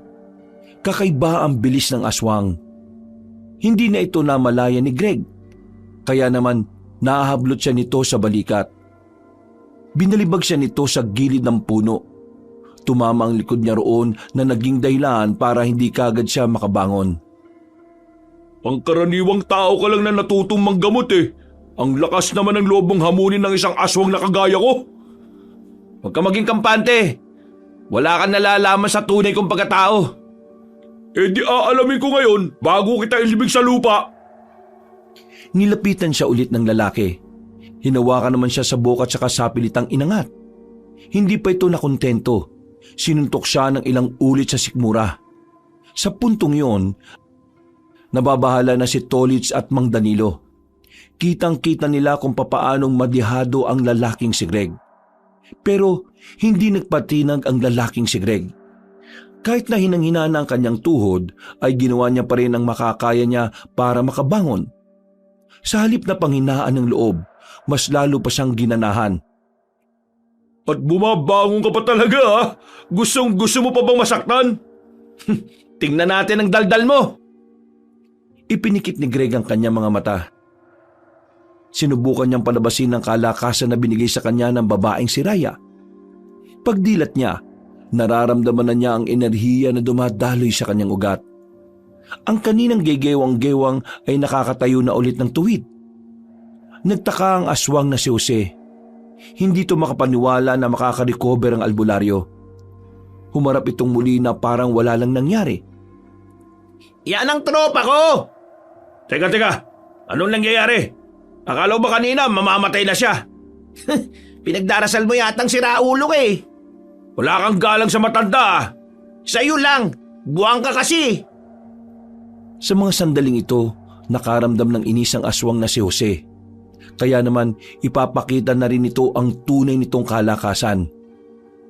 Mukhang inilabas mo na talaga kung ano ka ha? Pwes, tatapatan lang kita para naman hindi nakakaya. Bigyan mo ako ng magandang... Hindi na naituloy pa ni Jose ang sasabihin na mabilis na tumakbo si Greg. Nang makalapit ito, isang malakas na suntok ang pinakawalan nito. Nagawa namang makailag ni Jose, pero nakalapit ulit si Greg. Hindi na namalaya ni Jose na nasa gilid na pala si Greg. Tumama ang malakas na suntok sa mukha ni Jose. Dahilan para magkanda bungi-bungi ang ngipin nito. Anong klaseng nilala ka? Ano ka na ba namang sabayan ng kagaya kong aswang ha? Nagbago na mukha si Jose. Nagkaroon ito ng mahahabang pangil. Noong mga sandaling yon, mas lalong bumangis ang kalaban ni Greg. Kasing bilis na rin niya ito. Halos pantay na rin sila ng lakas. Papaslangin kita! Hindi ako magpapatalo sa isang mortal! Papaslangin kita! Hindi yan sinasabi no? Ginagawa yan! Nagsulubong ng suntok ang dalawa. Natamaan ni Jose si Greg sa braso, pero tinamaan naman ni Greg ang aswang sa panga. Hindi pa roon natatapos ang laban. Mas nagpalitan pa sila ng maraming suntok. Hindi nila namamalaya na lumalayo na pala sila. Nakarating na sila sa lumang tulay. Magaling ka! Masaya ako ngayon kasi matatapos ang mahabang panahon. Nagkaroon ako ng kalaban na kayang tumagal sa akin. Mukhang matagal ka na palang nakaranas ng mga ganitong laban ha. Nakakaya ka. Ako, ngayon pa lang. Pero pinahirapan ka na ng isang baguhan. Tumigil ka! Hindi ko pakikinggan ang mga sasabihin mo. Papatay na lang kita! Muling umatake si Jose, pero agad din namang nailagan yun ni Greg. Nang makakuha ng tamang pagkakataon ng binata, agad niyang pinadapo ang kamao niya sa tiyan ng kanyang kalaban. Namilipit sa sakit si Jose. Nakaramdam nito ng sakit kaya sandali itong natigilan. O bakit? Anong problema mo? Ang saya-saya ko ngayon. Ang ganda ng laban. Salamat ha, kasi binigyan mo ako ng ganitong uri ng laban. Huwag kang matuwa. Ito na ang huling sandali mo. Tila naging bato-bato ang katawan ni Jose. Umumbok ang mga braso nito. Mas lumaki ang katawan kumpara nung una. Pero kahit na ganon, hindi man lang kinabahan si Greg. Nangingibabaw na kasi sa kanya ang lakas na ipinagkaloob sa kanya ni Raya. Hoy aswang! Kapag natalo kita sa laban na to, sasabihin mo na sa akin kung nasaan si Raya ha? Pero kapag ikaw ang natalo ko, kakainin ko ang dalawang kasama mo at magiging asawa ko pa ang diwata na yon. Tapusin na natin ang laban na to, Jose. Masyado nang mahaba ang oras natin eh. Kung yan ang gusto mo, tara! Muling gumapang na mabilis ang lalaking si Jose. Tumalon nito ng mataas. Pagbagsak nito, nagawang makaiwas ni Greg. Nakakita ng tamang pagkakataon ng binatang albularyo. Kinuha na ni Greg ang itak sa lapag. Mabilis niya itong itinarak sa tagiliran ni Jose. Nangugutin niya yon, ay binira naman niya ito sa hita. Napahiga na ang aswang at tinulak na si Greg sa liig ng itak. Wala kang pag-asang manalo ngayon. Kaya sabihin mo na sa akin kung nasan si Raya. Tingin mo, kakayanin mo si Inang? Wala ka ba sa kalingkingan niya? Hindi ka rin makakapantay sa kanya. Tama na, Daldal. Sabihin mo na kung nasan si Raya. Diretso niyo ang abandonadong daan na to. Sa pinakadulo nito, meron kayong makikitang lugar. Yan ang lugar naming mga aswang. Pumasok kayo doon para hindi na kayo makalabas pa ng buhay. Doon na kayo mamamatay. Ang dami mo pong sinasabi! Yeah! Tinuluyan na ni Greg si Jose. Namatay ang aswang na nakadilat ang mga mata. Nang masiguro ni Greg na natalo na nga niya ang aswang na yon, nakahinga na rin siya na maluwag. Maya-maya lang, dumating na rin ang dalawa. Ang galing mo talaga, pre! Kakaiba ka! Hoy, sabi mo nga sa akin, aswang ka rin ba kagaya nila? Bakit kakaiba bilis mo? Bakit pareho kayo maliksi? Tigas talaga ng bungo nito eh. Sinabi nang hindi aswang si Greg. May kakaibang lakas lang siya na binigay ng isang diwata. Diwata? Nasaan yung diwatang yon? Gusto ko makita yung diwatang yon.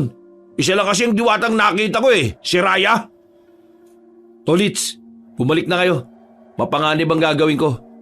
Tutuloy ako para kunin si Raya. Pre, kakasabi lang ng aswang kanina, di ba? Lugar nila ang lugar na pupuntahan mo. Ibig sabihin, maraming aswang dun. Mamamatay ka ron kung mag-isa ka. Yatid mo na yung matandang yan. Magiging pabigat lang yan Wow Ako pa magiging pabigat Kung hindi nyo sana inistorbo yung bembangan namin ni Jessie, di sana hindi nyo ako kasama ngayon. Kung hindi naman namin kayo nakita, baka aswang ang nakakita sa inyo. Magpasalamat ka na nga lang kasi kami ang unang dumating Ayoko nang marinig ang mga sinasabi mo. Muwi ka na. Tolits, atid mo na to. Huwag na kayong dumaan sa kuweba Dito, parang may daan dito paikot Kailangan nyo lang akyatin. Ang Danilo, umuwi ka na mag-isa. Sasamahan ko ang kaibigan ko. Biglang napaisip ang matandang lalaki. Batid nitong maaari pa rin siyang mapahamak kapag bumalik siya. Kaya kahit na hindi nito kasundo si Greg, ibinaba na lamang nito ang pride nito. Hoy Greg, pwede bang sumama na lang din ako? Natatakot ako kung uuwi ako na mag-isa Baka pahala pa ako ng mga aswang. Narinig mo naman siguro kanina, di ba? Magiging pabigat ka lang. Wala kang iaambag sa amin. Sige, sumama ka. Pero kapag may nangyaring masama sa'yo, hindi ka namin pananagutan Naintindihan mo? Pre, sigurado kayo sasama natin? Kailangan natin ng ipapain mamaya. Kaya isama na rin natin to.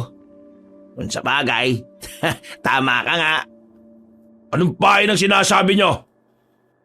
Hindi na nagsalita pa si Greg. Naglakad na rin ito at sumunod naman si Tolits at Mang Danilo. Hindi alintana ang kadiliman. Tinahak nila ang daan. Hindi na nakakaramdam ng takot si Greg sa mga sandaling ito. Ramdam na ramdam pa rin kasi niya ang enerhiya sa buo niyang katawan. Habang si Tolits at Mang Danilo naman, hindi maiwasang hindi kabahan. Sa uri ng lugar na tinatahak nila, hindi malabong bigla na lamang may lumabas na aswang para atakihin sila. Sandali lang. Masakit na pa ako kakalakad. Kanina pa tayo naglalakad 1 oras na rin. Malayo pa ba? Yan na nga ba sinasabi ko Reklamo ka ng reklamo O sige, magpahinga na muna tayo. Umupo sila sa gilid ng kalsada. Sinuyod ni Greg ng tingin ang paligid. Ganun na ganun ang mga lugar na napapanood niya sa pelikula.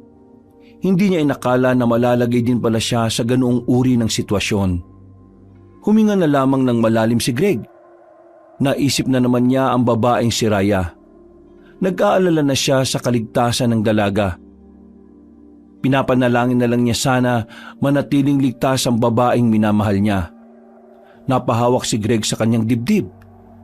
Aminado na siya ngayon na tama ang nararamdaman niya kay Raya. Hindi na niya ito may tatago. Total, nagpapahinga na lang din naman tayo. May tatanong na lang ako sa iyo, Mang Danilo. Wow Close ba tayong dalawa? Hindi. Pero kapag iniwan ka namin dito, magiging close tayo bigla. Ito naman, Ano bang itatanong mo? Bakit ba ang manyak-manyak mo? Hindi ko rin alam eh. Basta kapag nakakakita ako ng magagandang babae, parang bigla akong nabubuhayan eh. Kaya siguro hindi ka nagkakaroon ng asawa eh, ano? Hindi naman talaga ako nag-asawa. Kasi kapag nag-asawa ako, tapos ang ganitong ugali ko, masasaktan ko lang ang magiging asawa ko. Kaya ito, mas pinili kong maging single. Para kahit na anong oras eh, pwede akong lumandi. Pwede kong ikama kahit na sino. Hanip din pala ang mindset mo eh, no? Buti, hindi ka kinakarma niyan. Karma? Hindi ako tinatablan nun eh. Eh ikaw, bakit wala ka pang asawa? Ang pangit mo kasi. Sus, nagsilita yung kulubot na mo ka ah. Itong kulubot na ito, marami na itong nilamukot. Sus, kung ako sa'yo, gumawa ka na ng kabutihan. Kunting panahon na lang ay tatagal mo, manyakis ka pa rin. Eh magbabago na nga sana ako eh. Natagpuan ko na yung babaeng mamahalin ko ng totoo. Ang kaso, namatay naman siya kanina. Ha? Kasintahan mo yung babaeng yon? Sa lahat ng babaeng nakipaglandian sa akin, siya lang naman ang sineryoso ko eh. Mahal niya ako kahit na matanda na ako. Kahit wala akong binabayad na pera sa kanya, mahal niya ako. Pero sadyang malupit sa akin ang tadhana eh. Ayaw yatang magbago ako. Yan ang karma mo. Sabi mo hindi ka tinatablan ng karma. Isang malalim na paghinga na lamang ang nagawa ng matandang si Danilo. Itong unang pagkakataon na napansin ni Greg na parang tumino ng bahagya ang matanda. May konting panahon ka pa naman sa mundo eh. Pwede ka pang magbago. Bakit ba kung magsalita kayo eh para ngayon na ako mamamatay? Eh depende. Malay mo, pagdating natin sa lugar ng mga aswang eh, mauuna ka na pala. Napalunok na lang ng laway ang matandang si Mang Danilo. Maya-maya lang din ay nagpatuloy na rin sila sa kanilang paglalakad. Mahaba pa ang kanilang tinahak. Pero makalipas lang ulit ang isang oras, nakita na nila ang isang maliwanag na komunidad. Tila buhay na buhay sa malayuan. Sa unang tingin, para lang itong normal na lugar. Pero kapag naaalala ni Greg ang sinabi sa kanya ng nakalabang aswang, hindi niya maiwasang hindi kabahan. Batid niya na sa oras na humakbang sila patungo roon, nasa hukay na ang kabilang paan nila. Ano nang gagawin natin ngayon? May sinasabi yung nakalabang ko kanina. Inang ang tinuturing nilang pinuno. Hindi tayo dapat maging kampante. Wala tayong ideya sa inang na yun eh. Kaya dapat mag-ingat tayo sa mga kilos natin. Sige, dito na muna tayo. Oobserbahan muna natin ang lugar. Mag-iisip tayo kung paano natin hahanapin si Raya dyan. Sa ngayon, samantalahin natin ang oras na ito para makapagpahinga. Mukhang hindi na tayo makakalabas ng buhay sa lugar na yan ah. Baka hindi ko na masimulan ng pagbabago ko. Huwag ka masyado mag-isip ng negatibo. Mas lalo tayong hindi makakausad kung matatakot tayo eh. Sa aming mga albularyo, kapag palagi mong iniisip yung negatibong resulta, wala kang magagawang epektibong gamot. Kaya ang ginagawa ko, iniisip ko na magiging maayos ang lahat. Ang kailangan ko lang, magtiwala. Yun ang ginagawa ko sa kahit saang bagay. O yan, may natutunan ka na naman. Hindi yung puro susot puwet na lang ng babae ang nasa isip mo. Isang oras na silang naghintay. Kahit na basang-basa pa ang kanilang suot na natili sila roon. Tumila na rin naman ang ulan. Pero hindi pa rin sila nakakabuo ng matinong plano. Dito lang kayo. Oh, bakit? Ano na naman ang gagawin mo, pre? Susubukan kong makalapit. Mabilis naman ako eh. Kaya kung sakaling makahalata sila, mabilis din ako makakaalis. Kailangan ko makapagmasid ng mas malapit. Meron ako naisip na paraan para makapasok kayong dalawa sa lugar na yan nang hindi nila napapansin. Ano naman paraan? Gawin niyo akong pain. Uy, nagbibiro lang si Greg kanina. Bakit mo naman sineryoso? Kahit hindi niya sabihin, ito pa rin ang unang ideya na papasok sa utak ko. Kailangan natin itong subukan. Paano natin gagawin yan? Lalapit ako sa lugar nila. Magpapanggap akong baliw na naliligaw. Pupukawin ko yung atensyon nila. Kapag nasa akin ang atensyon ng mga yan, gumawa na kayo ng paraan para makapasok. Ako naman, mas gagawa ko ng eksena para mapilitan silang asikasuhin ako. Kapag nakuha nyo na si Raya, mauna na kayo. Paano kung patayin ka nila? Ang sabi nila, ang mga aswang, hindi basta-basta kumakain ng matanda. Kumbaga, bulok na ang laman loob ng mga nasa edad ko. Hindi nila ako pagkakainteresan. Una nilang iisipin, paano ako nakarating sa lugar nila. Pero dahil nga nagpapanggap akong baliw, iisipin nilang naligaw lang ako. Kung sakali mang pumalpak ang ideya ko at patayin nila ako, tanggapin na lang natin. Kahit na mukhang alanganin ang naisip ng matandang si Danilo, sinubukan na lang ni Greg ang pagkatiwalaan nito. Positibo ang kanyang pananaw sa pinaplano nila. Kaya na makabuelo sila, sinimulan na rin nila ang kanilang binabalak. Palihim silang lumapit. Nang ilang metro na lang ang distansya nila, naunang lumabas ang matandang lalaki. Nilagyan pa nito ng putik ang mukha at ilang parte ng katawan. Bago makalapit, nagbaliw-baliwan na si Mang Danilo. Kung ano-ano ang mga sinasabi nito para lang maging kapani-paniwala ang ginagawa. Ganap na ganap ah. Parang sanay na siya. Pare, seryosohan na to. Mag-focus ka na. Pinanood lamang nila ang ginagawa ni Mang Danilo. Nang makita nilang nakapasok na yun sa arko ng lugar, narinig na lamang nilang sumigaw ang matanda. Nasaan si Jessie? Mahal ko Jessie! Nasaan ka na? Oh, nagsaing ka na ba? Aba, anong lugar to?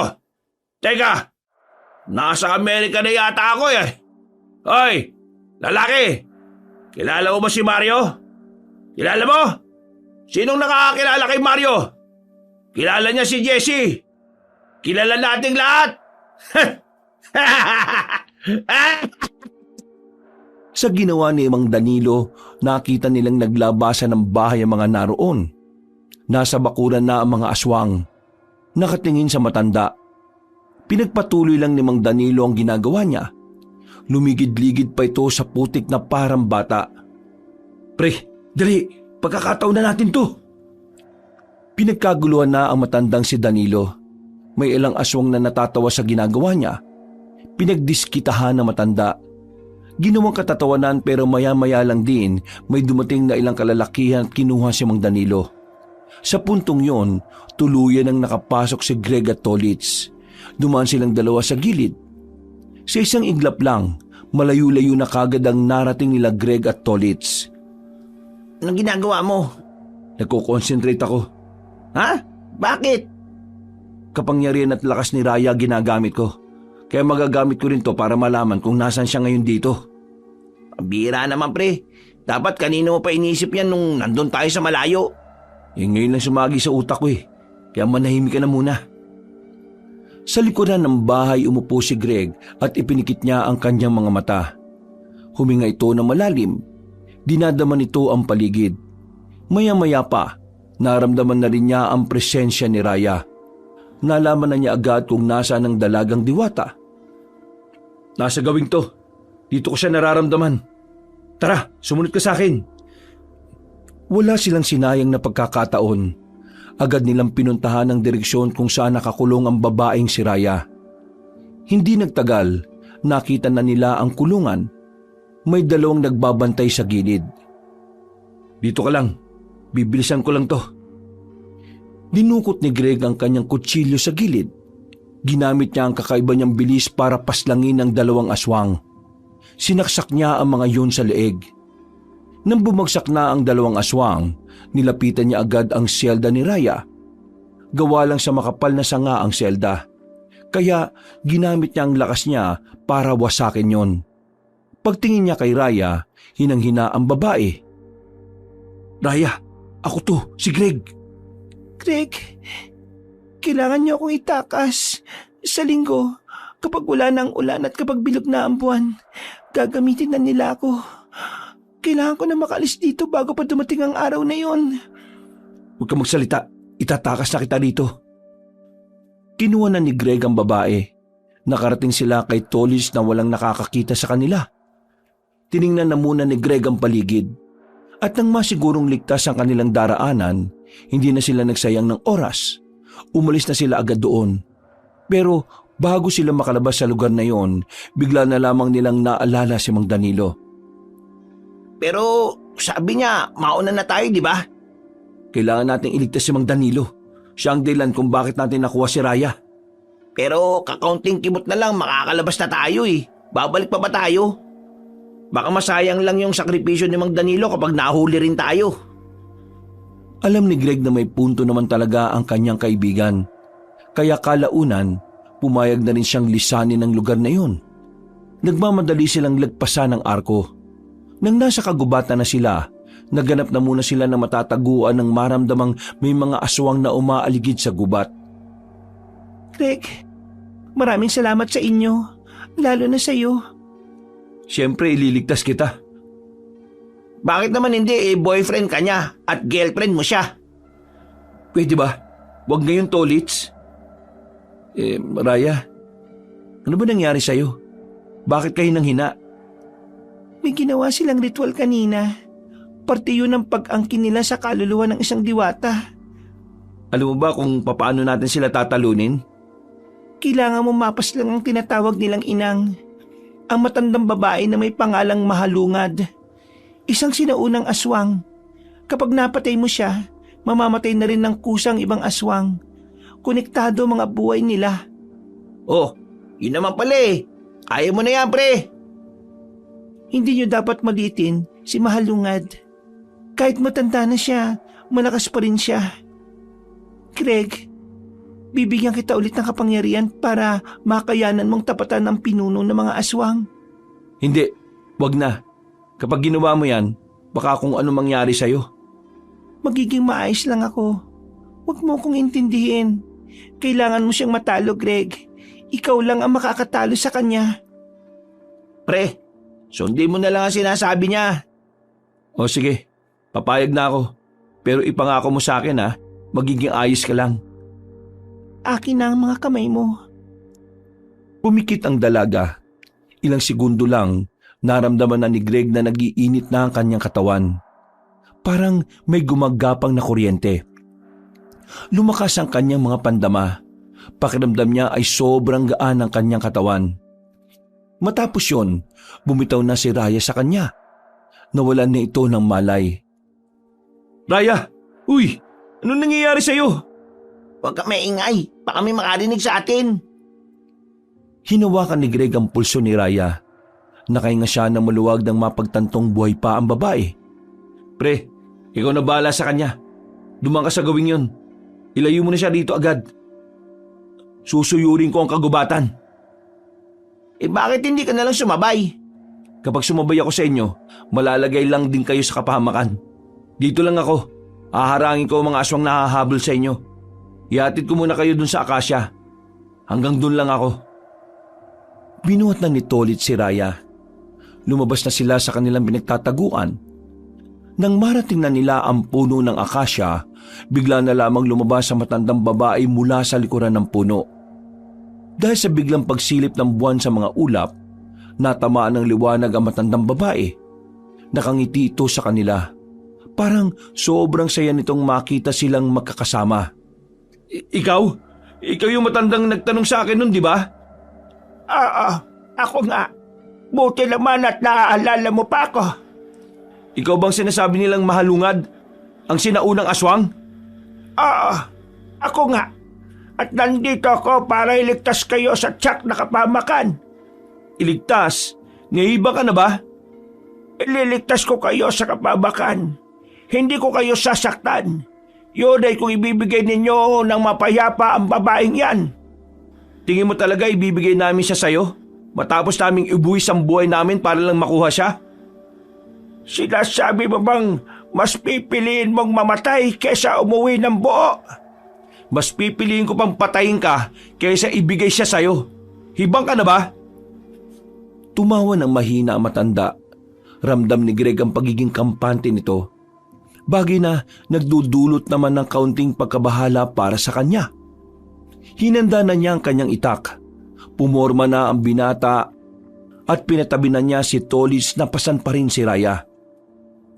Patawarin sana ako ng Diyos dahil ito ang unang pagkakataon na papatol ako sa matanda. babae pa. Tumawa ulit si Mahalungad sa kanya. Tila hindi ito nababahala sa katapangan na pinapakita ng binata. Maya-maya pa, hindi na nagsayang ng oras ang binatang si Greg. Nagmamadali niyang nilapitan ng matandang aswang pero nahawakan lang ni Mahalungad ang kanyang itak. Walang kahirap-hirap na inago yun sa kanya at itinapon sa malayo. Gusto kong maging patas ang laban. Hindi ako gagamit ng patalim. Kamao sa kamao lang ang laban. Dumistansya agad si Greg. Aminadong nabigla siya sa pinakita ng kanyang kalaban. Dito niya nasabi na hindi problema ang edad para sa mga aswang. Hindi na muna siya umatake. Nag-isip siya kung anong paraan ang magiging epektibo. Muli, pinagana na naman niya ang kapangyarihan na bigay ni Reyna. Ginamit niya ito para makagawa ulit ng pag-atake. Sa sobrang bilis niya, hindi na niya nagawa pang ilagan si Mahalungad. Nagawa niya itong suntukin sa muka. Tumilapo na magandang babae. Hindi pa nga siya nakontento, sinundan niya agad yon. Ang kaso, madaling nakabangon na matanda. Nakatayo ito agad na parabang walang nangyari. Binibigyan pa kita ng isa pang pagkakataon. Ibalik mo na sa akin na mapayapa ang babaeng yan. Hindi ko kayo sasaktan. Kung talagang malakas ka, kukunin mo siya sa akin nang hindi nagpapaalam. Ang kaso, hindi ka malakas eh. Alam mong magiging hadlang din ako sa'yo, kaya gusto mong idaan sa maayos na usapan. Pwes, pasensyaan tayo. Ako magiging hadlang sa gusto mong mangyari. Hindi mo ako naiintindihan. Wala akong dapat intindihin.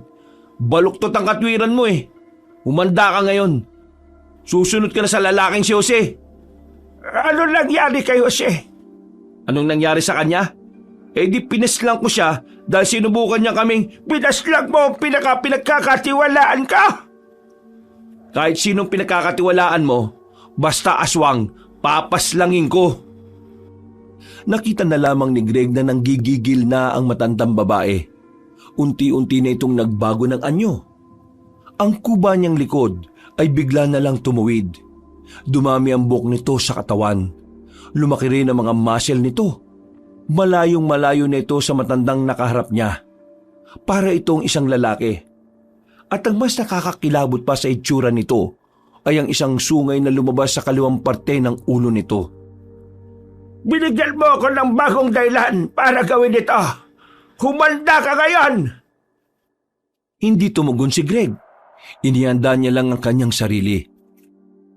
Pagkatapos umangil ni Mahalungad, umatake na ito ng mabilis. Nakita na lamang ni Greg na nasa harapan na niya ang matanda. Hinawakan siya nito sa kwelyo at tinambalo sa puno. Dahil sa kapangyarihan na tinataglay ng kanyang katawan ay nakabangon naman siya kagad. Pero pagtingin ni Greg sa kalaban niya, nakita niyang nasa harapan niya yun ulit. Sinipa niya ito sa muka. Mahilo-hilo siyang dumistansya. Napatukot pa siya sa katawan ng isang puno. Isa ka lamang mortal! Ang lakas naman ng loob mo na humarap sa maalamat na aswang na kagaya ka! Ganyan na ganyan din ang sinabi sa akin ni Jose. Pero ngayon, pinapapak na siya ng mga uod. Ngayon, ikaw ang papapakin. Pero hindi mga uod ang uubo sa'yo, mga aswang! Muling umatake matandang si Mahalungad. Hindi yun magawang ilaga ni Greg. Masyado yung mabilis. Hindi niya mabantayan ang kilos nito. Kaya wala pang 10 minuto, bugbog na ang katawan ng binata. Pre, kaya mo yan. Isipin mo na lang na kailangan mo talunin na matandang yan kasi magpapakasal pa kayo ni Raya. Sa sinabing yun ni Tolitz, tila nagkaroon ng bagong dahilan si Greg para mas tibayan ang sarili niya. Huminga siya ng malalim at saka sinubukang ikondisyon ng sarili. Kaso pagbangon niya, nasa harapan na niya si Mahalungad. Sinipa niya ito sa likod kaya napadapa siya ulit. Sa nakikita ni Greg, ramdam niya na pahihirapan muna siya ni Mahalungad hanggang sa tuluyan siyang mamatay. Ipapadama sa kanya ang sakit at paghihirap. Hindi na siya nakakuha pa ng tamang pagkakataon para umatake. Parang alam na matanda ang mga susunod niyang galaw. Pero may naisip siyang ibang paraan. Ano bang gagawin niyo kay Raya? Tila kumalma ang matandang babae. Naramdaman ni Greg na kakagat ang kalaban niya sa gagawin niyang plano. Siya ang susi para mapatagal ng aswang ang pananatili sa mundong ito. Kung papayag na akong ibigay siya sa'yo, paano ko makakasiguro na palalayain mo kaming dalawa ng kaibigan ko? Uy, buwang! Anong pinagsasabi mo? Isusuko mo na lang basta si Raya? Pre, wala na tayong magagawa pa. Hindi ko siya kaya eh. Hindi sapat ang binigay ni Raya na kapangyarihan sa akin. Pero akala ko ba ilalaban mo ng patayan si Raya? Anong nangyari sa tapang mo? Hindi ko kilala si Raya. Ayoko masira ang pinundar ko bilang albularyo dahil sa isang problema na una sa lahat hindi naman ako sangkot. Sira ulo ka pala talaga eh. Tama na ang drama. Ibigay niyo sa akin ang babae, tutupad ako sa usapan at patatakasin ko na kayo. Hindi pwede. Huwag ka namang gulo. Ito lang ang tamang paraan. Wala nang iba. Hindi ako makapaniwala. Marahan na inilapag ni Tolits ang dalaga sa lupa. Naglalapitan na yon ng matandang aswang, sinamantala ni Greg ang pagkakataon. Agad niyang pinaggana ang kanyang kapangyarihan. Inipon niya ang lakas niya sa kanang kamao. Mabilis siyang nakalapit kay Mahalungad. Sinuntok niya yon sa tiyan. Sa lakas ng suntok, lumikapay ito ng malakas na hangin. Sa ginawang yun ni Greg, kitang-kita kung ano ang naging epekto nito sa kalaban niya. Napaluhod ang isang tuhod ni Mahalungad. Bigla itong hiningal. Sinusubukan nitong tumayo pero bumagsak lang din ang isa nitong tuhod. Ang lakas ng loob kong linlangin ka! Anong tingin mo sa akin, tanga? Hindi ko susuko ang babaeng mahal ko sa isang kagaya mo. Gagawin ko lahat para lang mailigtas siya. Kahit na ikamatay ko pa. Hindi ko rin nahayaan na mauwi sa lahat ang mahalagang panahon ng paghihintay naming mga aswang. Kaya ako ang magtatagumpay sa laban na ito. Muling tumayo si Mahalungad. Gegewang-gewang na itong lumapit kay Greg. Pero dahil mahina na ito, madali na lang para kay Greg na ilaga ng atake na matanda. Nang makakuha ulit ng magandang pagkakataon, kinuha ni Greg ang sanga ng puno. Binali niya yon at agad na tinarak sa kaliwang dibdib ni Mahalungad. Hindi pa nakontento si Greg. Mas ibinaon niya pa ang mga sanga hanggang sa mapasukan na ng dugo ang aswang. Ito na katapusan ng lahi nyo. Makakapagpahinga na kayong lahat at wala na rin kayo mabibiktima mga tao. Hinugot ni Greg ang sanga at tuluyan ng tumumba si Mahalungad. Ang hugot na tuluyan nang natalo mga aswang. Ang galing mo talaga. Buti na lang talaga na-gets ko kagad yung pakulo mo eh. Kilala kasi kita pre. Alam kong hindi mo basta isusuko ang babaeng pinakamamahal mo. Tapos na trabaho natin dito. Kailangan na nating umuwi. Aalis na sana sila nang biglang may marinig silang paparating. Napatigil sila at muling kinuha ni Greg ang sanga. Pero si Mang Danilo ang lumabas mula sa dilim. Oo, kalma. Ako lang to. Ay, akala namin aswang eh. Paano ka na sana? Mabuti naman at nakaligtas ka. Anong nakaligtas? Tinapon nila ako sa bangin. Buti mababa lang. Nakakapit ako. Mga lintik na aswang yan. Ayaw nga nila sa matanda. Lalo na't akala nila baliw. Teka, patay na ba yan? Tapos na ang laban. Nanalo tayo. Ngayon, kailangan na lamang nating uwi si Reyna para makapagpahinga na maayos. Nakauwi sila ng ligtas sa kanilang baryo. Masaya naman silang sinalubong ni Kapitan Roque. Kinabukasan, pinakalat ng kapitan na ang grupo ni Greg ang tumalo sa mga aswang. Marami ang humanga sa ginawa nila, pero ang pinakamagandang papuri na narinig niya ay mula kay Raya. 3 araw ang nakalipas, bumalik na rin ang sigla ng dalaga, pero ang kapangyarihan nito ay hindi pa rin nakakabalik sa katawan nito. Bagay na ipinagtataka ni Greg. Pero sa kabilang banda, ipinagpasalamat na rin niya. Alam niya kasing kapag nagkaroon na ulit ng kapangyarihan si Raya, magagamit na ng babae ang medalyon para buksan ang lagusan. Maraming salamat sa pagligtas mo sa akin, Greg. Kung hindi dahil sa'yo, wala na ako ngayon. Pasalamatan mo sarili mo, no? Kung di dahil sa kapangyarihan mo hindi na naman kita maililigtas. Pero hindi pa ba nabalik yung kapangyarihan mo? Hindi na yun babalik. At bakit? Kapag ang kapangyarihan ng isang diwata ay naipasa sa tao, hindi na yun babalik. Ipinasa ko na lahat sa iyo, Greg. Ha? Bakit mo naman ginawa yun? Hindi ka na nga makakabalik sa inyo eh. Paano mo magagamit ang medalyon kung nasa akin na ang kapangyarihan na dapat ay nasa iyo? Kinuha ni Raya ang medalyon. Hindi ito nagdalawang isip na itapon sa tubig at ipaanod yun. Oh, bakit mo ginawa yun? Kaya hindi ako nagdalawang isip na ibigay sa iyo ang lahat Kasi mahal kita at tanda ko maging normal na tao para lang makasama ka. Pero paano pamilya mo? Paano mundo ninyo? Ikaw na ang pamilya ko ngayon. Ikaw na ang kapalaran na pinili ko. Kaya magiging masaya ko. Ginawa mo yun para sa akin? Dahil itinaya mo na rin ang buhay mo para sa akin. Maraming salamat, Raya. Pangako, ipaparamdam ko ang pagmamahal na karapat-dapat para sa'yo. Mahal kita, Greg. Sandaling nagali ka ng dalawa at napangiti sa isa't isa. Mula noon, nagsama na ang dalawa bilang magkatuwang sa buhay. Masaya si Greg sa bagong buhay na meron siya. Hindi niya kasi inakala na darating ang panahon na muli siyang magmamahal. Walang pakialam si Greg kung anuman ang pinagmulan ng babae. Poprotektahan niya ito hindi lamang sa mga aswang, pati na rin sa lahat ng nilalang. Wakas,